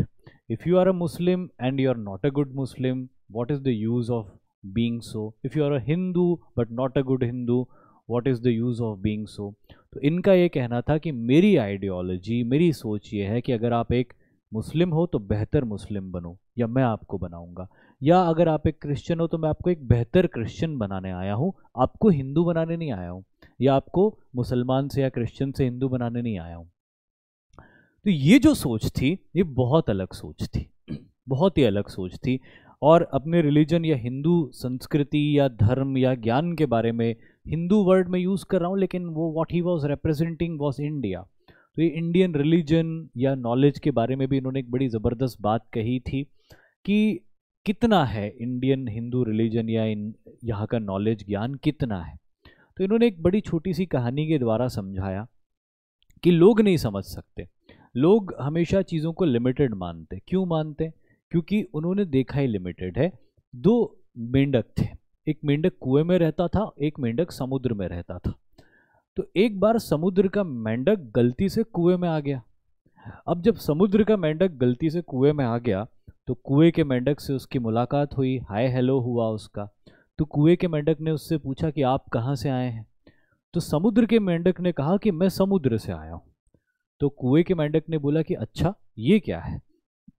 तो समुद्र के मेंढक ने कहा कि ये बहुत बड़ा वाटर बॉडी है। तो कुएं के मेंढक ने बोला अच्छा कितना बड़ा वाटर बॉडी है? इन्होंने बोला बहुत बड़ा वाटर बॉडी है। तो कुएं के मेंढक ने एक छलांग लगा के दिखाई पानी में, एक जगह से दूसरी जगह। इतना बड़ा है? तो समुद्र के मेंढक ने कहा कि नहीं नहीं, इससे तो बहुत बड़ा है। तो इस बार कुएं के मेंढक ने और लंबी छलांग लगाई और बोला इतना बड़ा? तो समुद्र के मेंढक ने कहा कि नहीं नहीं, इससे भी बहुत बड़ा। तो इस बार कुएं के मेंढक ने कुएं के एक छोर से कुएं के दूसरी छोर तक छलांग लगा दी और कहा इतना बड़ा? तो समुद्र के मेंढक ने कहा कि नहीं नहीं, इससे भी बहुत बड़ा। तो कुएं के मेंढक ने समुद्र के मेंढक को कहा कि तुम झूठ बोल रहे हो, इससे बड़ा तो कुछ हो ही नहीं सकता। क्योंकि कुएं के मेंढक ने कुएं के अलावा कुछ देखा ही नहीं, तो वो कभी मान ही नहीं सकता कि समुद्र कितना विशाल है। उसी तरह इन्होंने कहा कि दुनिया के जितने भी धर्म और संप्रदाय हैं, उन्होंने अभी हिंदू धर्म की गहराई को नापा ही नहीं, इसीलिए वो उसको समझ ही नहीं सकते कि वो कितना विशाल है, और इसीलिए उनको अपनी आइडियोलॉजी बहुत विशाल लगती है। तो ये कुछ इस तरह से इन्होंने हिंदू धर्म को वहाँ पे रिप्रेजेंट किया था। और देखते ही देखते अमेरिका के अंदर इनके शिष्य पे शिष्य बनते गए, और ये इतने पॉपुलर हो गए अपनी आइडियोलॉजी के चलते कि अमेरिका से इनको भारत नहीं आने दिया गया, इनको पहले यूरोप बुलाया गया। यूरोप में इनके बहुत सारे सेशंस हुए, वहाँ पे इनके बहुत सारे फॉलोअर्स बने, ये विदेशों में बहुत लोकप्रिय हो गए, और उसके बाद भारत में आए। और फिर जैसे कि भारत में होता है कि अगर विदेशियों का कोई ठप्पा लग जाए भारतीयों के ऊपर, तो फिर उसकी वैल्यू बहुत होती है भारत के अंदर। और यही इनके साथ भी हुआ कि जब फॉरेन में इनको इतनी वैल्यू मिल गई, इतना सम्मान मिल गया इनकी आइडियोलॉजी की वजह से, वरना भारत में तो भिक्षा मांग मांग के घूमना पड़ता था। अब जब भारत आए तब इनका एक ग्रैंड वेलकम किया गया। लेकिन अब इनके पास में रिसोर्सेज थी, पॉपुलैरिटी थी, तो अब इन्होंने रामकृष्ण मिशन की शुरुआत करी। और रामकृष्ण मिशन इन्होंने, देखो, एक स्वामी विवेकानंद की लाइफ में एक बहुत इंपॉर्टेंट चीज़ हमको दिखाई देती है कि जब ये विदेशों में रहे, अमेरिका में रहे या यूरोप में रहे, तो इन्होंने फिलॉसफी की बातें करी, इन्होंने स्पिरिचुअलिज्म की बातें करी। लेकिन जब ये भारत आए तो इन्होंने कभी भी स्पिरिचुअलिज्म या फिलॉसफी की बात नहीं करी। भारत में आके इन्होंने काम किया।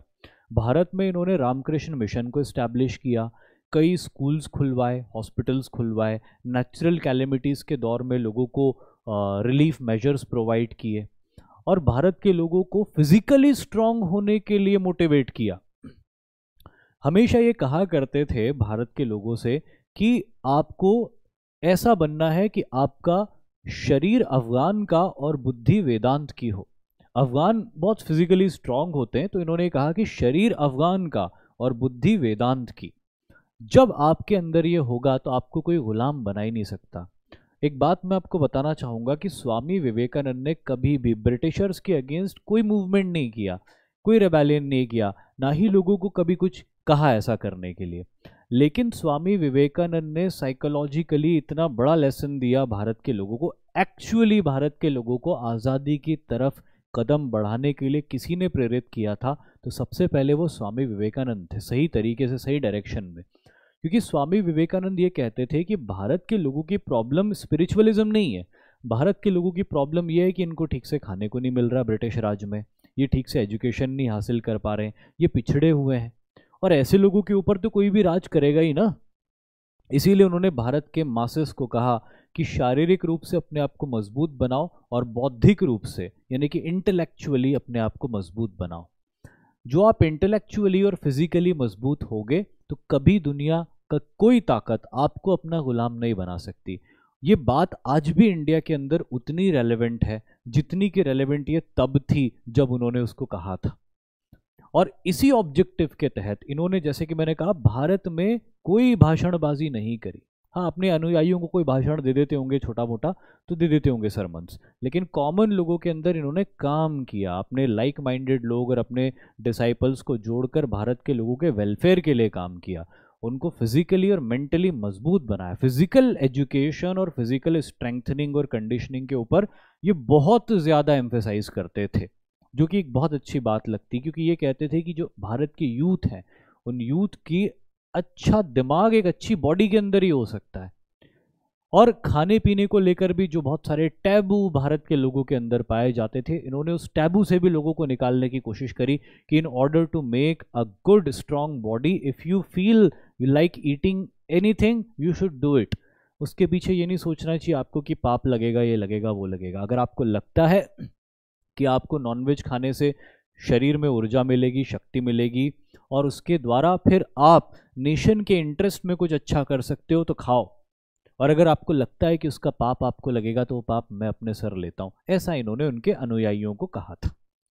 और इस तरह इन्होंने भारत के यूथ को राइज करने की कोशिश करी। बड़े बड़े डिसाइपल्स इनके रहे जिन्होंने आगे चल के भारत के स्वाधीनता संग्राम में बहुत बड़ा योगदान दिया। जैसे एक बात कही जाती है कि जब ये मुंबई से पूना ट्रैवल कर रहे थे ट्रेन में, जब ये भारत यात्रा कर रहे थे उस प्रोसेस में, तो इनकी मुलाकात एक यंग लड़के से हुई थी जो उस समय मैथमेटिक्स का टीचर था।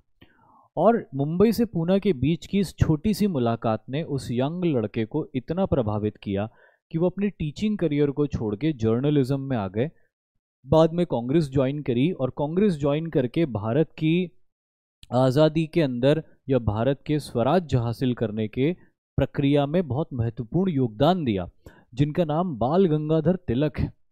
ये बाल गंगाधर तिलक के बारे में भी यही कहा जाता है कि वो ट्रेन की जर्नी जो स्वामी विवेकानंद के साथ एक कंपार्टमेंट में थे, उसने इनको इतना इंस्पायर किया कि ये एक्टिव पॉलिटिक्स में आ गए और एक्टिव पॉलिटिक्स में आके लोगों के वेलफेयर के लिए काम किए, ब्रिटिश राज के विरुद्ध काम किया। पहली बार कांग्रेस के अंदर एक गरम दल बनाया और मास मूवमेंट्स करके ब्रिटिशर्स को हिला दिया था 1906 में स्वदेशी मूवमेंट के दौर में। उनकी भी source of inspiration Swami Vivekananda थे। कहीं ना कहीं गांधी जी की सोर्स ऑफ इंस्पिरेशंस में से भी एक स्वामी विवेकानंद थे, और भी कई बड़े महापुरुषों की source of inspiration Swami Vivekananda थे। तो स्वामी विवेकानंद वैसे तो खुद कभी भी फ्रीडम स्ट्रगल का हिस्सा नहीं होते, लेकिन उनका हर काम भारत के लिए ऐसा ही था जो फ्रीडम की तरफ कदम बढ़ाने के लिए भारत के लोगों को पुश कर रहा था। बड़ी ज़बरदस्त रोल इन्होंने प्ले किया, बट अनफॉर्चुनेटली बहुत ही कम एज में इनकी डेथ हो जाती है। लेकिन डेथ से पहले इन्होंने बेलूर मठ, जो मैंने कहा आपको कि रामकृष्ण मिशन का फाउंडेशन किया था, जो प्रेजेंट डे कोलकाता के अंदर सिचुएटेड है हुगली नदी के किनारे। And he used Ramakrishna mission for humanitarian relief and social work. So this is all about Swami Vivekananda. अब हम बात करेंगे थियोसॉफिकल सोसाइटी की। थियोसॉफिकल सोसाइटी एक ऐसी सोसाइटी थी जो कि कर्नल ऑलकॉट और मैडम ब्लैवेट्स्की, जो कि नाम से रशियन लग रही हैं और हैं भी रशियन, और कर्नल ऑलकॉट जो कि एक अमेरिकन थे, इन दोनों ने 1875 में यूनाइटेड स्टेट्स ऑफ अमेरिका के अंदर एक थियोसॉफिकल सोसाइटी, यूएस के अंदर न्यूयॉर्क में थियोसॉफिकल सोसाइटी को इस्टेब्लिश किया। ऑब्जेक्टिव दुनिया के प्राचीन फिलॉसफीज और रिलीजन्स को स्टडी करना और उनके रहस्यों को पता करना। लेकिन बाद में जब कर्नल मैडम ब्लैवेट्स्की की डेथ हुई और फिर थियोसॉफिकल सोसाइटी अपने कामों को आगे बढ़ाती है, तो उनको एक बात समझ में आती है कि जब दुनिया की पुरानी स्पिरिचुअल आइडियोलॉजीज़, पुराने रिलीजन्स की बात होती है, तो सारी रिसर्च और सारे कांटे जाके भारत में रुकते हैं, क्योंकि भारत ही एक ऐसी जगह बचा था पूरी दुनिया में और आज भी है जहाँ पर प्राचीन संस्कृति आज भी विराजमान है। वरना दुनिया के जितने भी दूसरे इलाके हैं, हम मीज़ोपोटामियन सिविलाइजेशन की बात करते हैं, कि भाई ब्रिटिश हिस्टोरियंस, वेस्टर्न हिस्टोरियंस ये मानते हैं कि मीज़ोपोटामियन सिविलाइजेशन दुनिया की सबसे पुरानी सिविलाइजेशंस थी, पर आज कहाँ है? गायब। पर्शियन सिविलाइजेशन दुनिया की one of the oldest civilisation थी, गायब। ग्रीक सिविलाइजेशन खत्म, इजिप्शियन सिविलाइजेशन खत्म, एंशियंट चाइनीज सिविलाइजेशन बची नहीं है। सिर्फ और सिर्फ एंशियंट इंडियन सिविलाइजेशन है जो 5000 साल से आज तक टिकी हुई है। इसीलिए थियोसॉफी की स्टडी करने के लिए उनको भारत ही आना पड़ा, और भारत में उन्होंने मद्रास के अंदर मद्रास के नज़दीक अड़ियार नाम की जगह पे अपने हेड क्वार्टर्स को सेटअप किया। लेकिन थियोसॉफिकल सोसाइटी को एक काफ़ी बूस्ट मिला जब इस मूवमेंट में एनी बीसेंट आके जुड़ी, जो कि एक आयरिश लेडी थी, और वो इस मूवमेंट का हिस्सा बनती आके 1893 में मैडम ब्लैवेट्स्की की डेथ के बाद में। और साथ ही साथ एनी बीसेंट इंडिया के पॉलिटिक्स में भी इंडिया के फ्रीडम स्ट्रगल के फेवर में लड़ती है। तो एक तरफ वो थियोसॉफी को भी मेंटेन करके रखती है और साथ ही साथ इंडियन पॉलिटिकल इंटरेस्ट में भी वो मूवमेंट्स का हिस्सा होती है। बाल गंगाधर तिलक के साथ क्लोजली मिलकर होम रूल मूवमेंट भी वो शुरू करती है। श्री कृष्ण की बहुत बड़ी भक्त बन जाती है, इतनी बड़ी भक्त बन जाती है श्री कृष्ण की कि थियोसॉफिकल सोसाइटी को पूरा कृष्णमय कर देती है। और इसीलिए फिर थियोसॉफी से बहुत सारे लोग हट भी जाते हैं, क्योंकि वो फिर सिर्फ कृष्ण भक्ति ही बन जाती है पूरी तरह से थियोसॉफिकल सोसाइटी ज्वाइन करके। लेकिन हाँ, थियोसॉफिकल सोसाइटी भी एक रैशनल सोसाइटी थी जो कि दुनिया के तमाम रिलीजन फिलॉसफीज़ को स्टडी करती थी और साइंटिफिक अप्रोच ढूंढने की उसमें कोशिश करती थी। Preaching the wisdom of Krishna and Gita, thus turning the theosophy into something specifically Hindu। तो थियोसॉफी अपनी स्टडी करते करते करते करते करते हिंदुइज्म की तरफ चला गया और it became more of a Hindu reform movement rather than a general reform movement. Madhav Govind Ranade और उनका प्रार्थना समाज, जैसे कि मैंने आपको बताया भी था कि बंगाल में जो काम ब्रह्मो समाज ने किया, बिल्कुल वही का वही काम हम महाराष्ट्र में देखते हैं प्रार्थना समाज करता है। माधव गोविंद रानड़े जो कि एक डिस्टिंग्विश्ड इंडियन स्कॉलर और सोशल रिफॉर्मर थे, वो इसका फाउंडेशन करते हैं। और जैसे मैंने आपको बताया भी था कि इसकी प्रेरणा केशव चंद्र सेन होते हैं। केशव चंद्र सेन जो ब्रह्मो समाज के आइडियाज़ को पूरे भारत में फैला देना चाहते थे, उनकी इंस्पिरेशन से ही प्रार्थना समाज शुरू होता है। लेकिन इसके और भी कुछ इंपॉर्टेंट मेंबर्स थे जिनके नाम आप ध्यान रख लेना, खास तौर पे डॉक्टर आत्माराम पांडुरंग जो अगेन एक फाउंडिंग मेंबर थे इसके, Bal Mangesh Wagle and Vaman Abaji Modak. Ranade founded the Prarthana Samaj, a Hindu movement inspired by Brahmo Samaj, espousing of enlightened theism based on ancient Vedas। Give me a moment।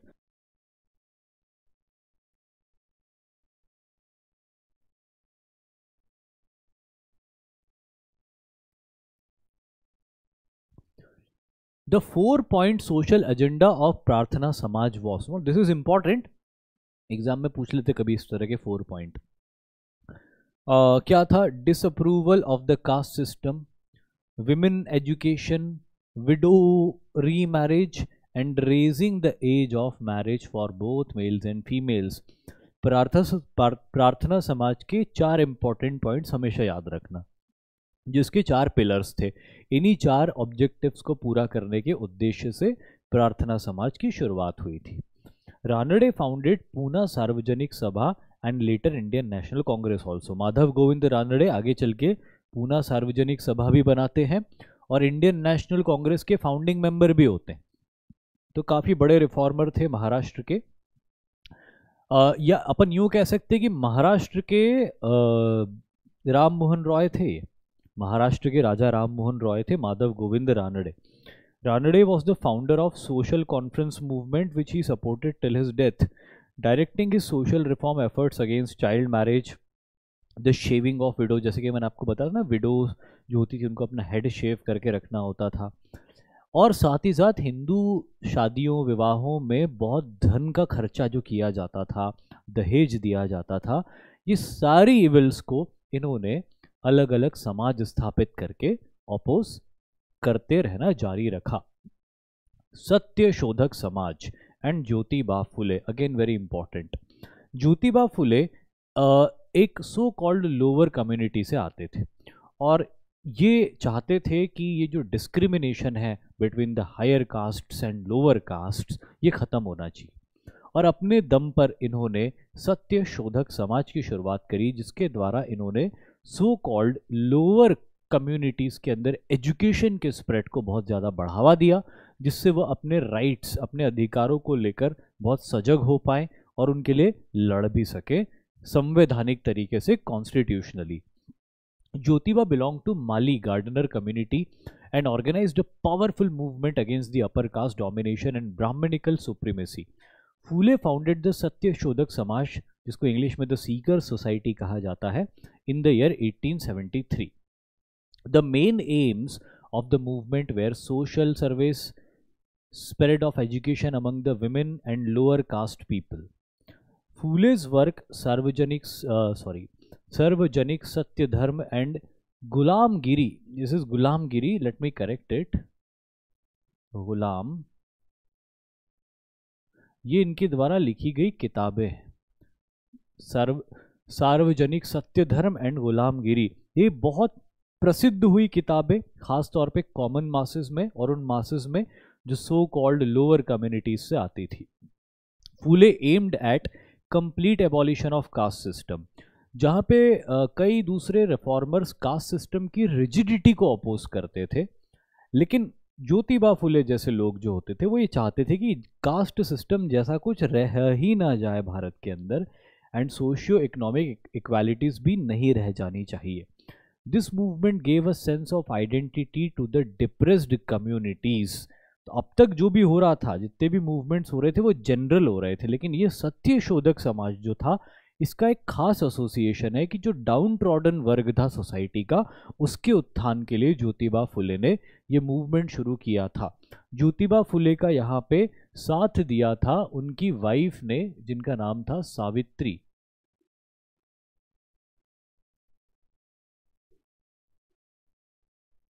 By फुले।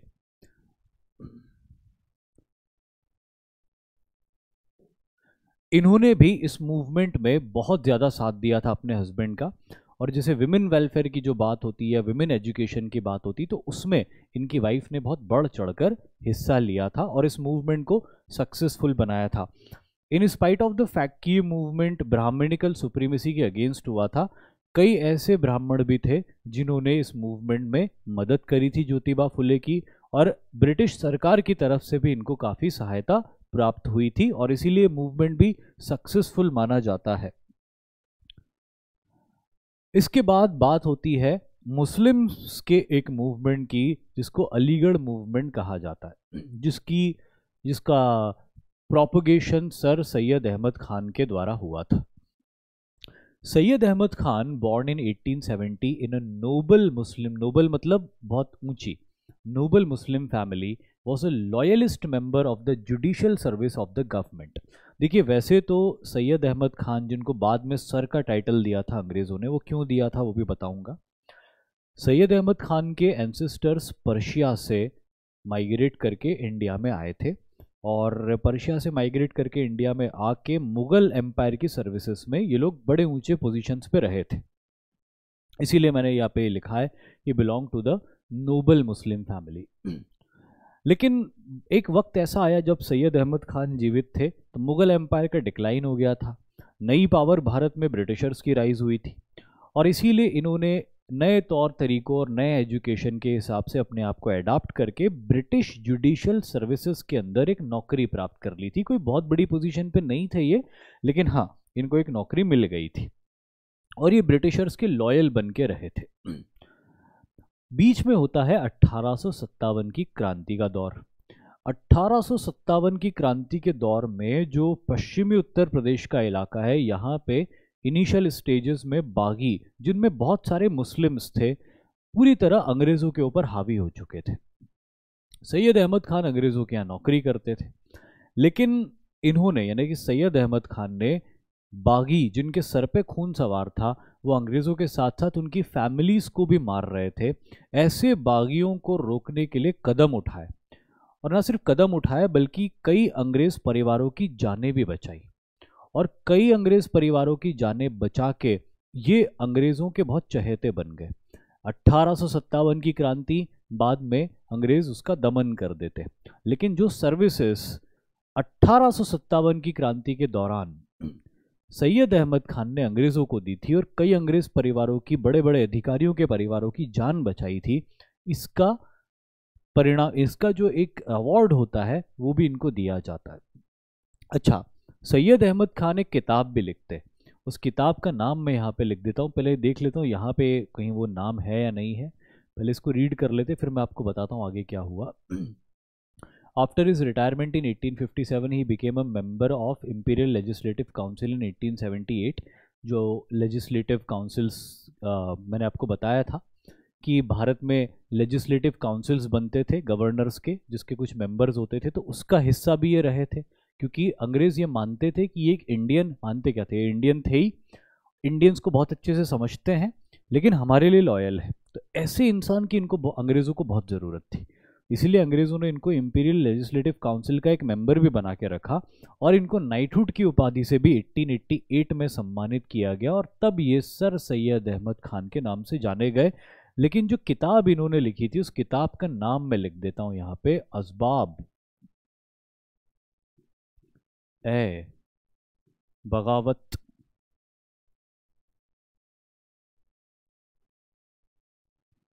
ए हिंद।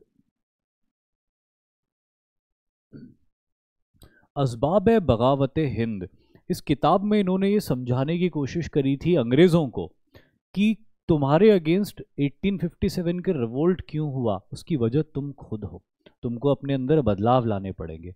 और कहीं ना कहीं इनके सुझावों को ध्यान रखा अंग्रेज़ों ने, और 1858 का गवर्नमेंट ऑफ इंडिया एक्ट जब आता है तो उसमें इस तरह के इनके द्वारा दिए गए सुझावों को बहुत ज़्यादा अमल में लाया जाता है। खैर, जिस काम के लिए इनको ज़्यादा जाना जाता है उसकी शुरुआत यहाँ से होती है। In pursuit to stimulate a process of growth among Indian Muslims through better education and employment opportunities, a section of Muslims led by Sayyid Ahmad Khan argued that Muslims should first concentrate on education and jobs and try to catch up with their Hindu counterparts who had gained the advantage of early start.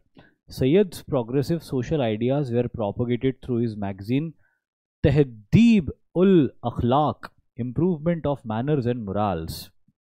अब यहाँ पे होता यह है कि सैयद अहमद खान एक चीज़ notice करते कि अंग्रेज़ जो एक नई सिस्टम को लेके आए, नई लैंग्वेज को लेके आए, हिंदू जो कि अपने अप्रोच में बहुत ओपन फ्लेक्सिबल होते हैं, उन्होंने इस नए सिस्टम को बड़ी तेज़ी से अपना लिया, नई लैंग्वेज को बड़ी तेज़ी से सीख लिया और बहुत बड़े नंबर्स में नौकरियां प्राप्त कर ली और अच्छा जीवन व्यतीत करने लग गए। उन्हीं के उलट उस समय रहने वाले मुसलमान अंग्रेज़ों को अपना दुश्मन मानते रहे, उनके रिलीजन को ख़राब मानते रहे, उनकी एजुकेशन को ख़राब मानते रहे और न उनकी एजुकेशन को सीखने की कोशिश करी, न उनके रिलीजन को सीखने, रिलीजन को तो नहीं सीखना है लेकिन न उनकी एजुकेशन को सीखने की कोशिश करी, न उनकी लैंग्वेज को सीखने की कोशिश करी।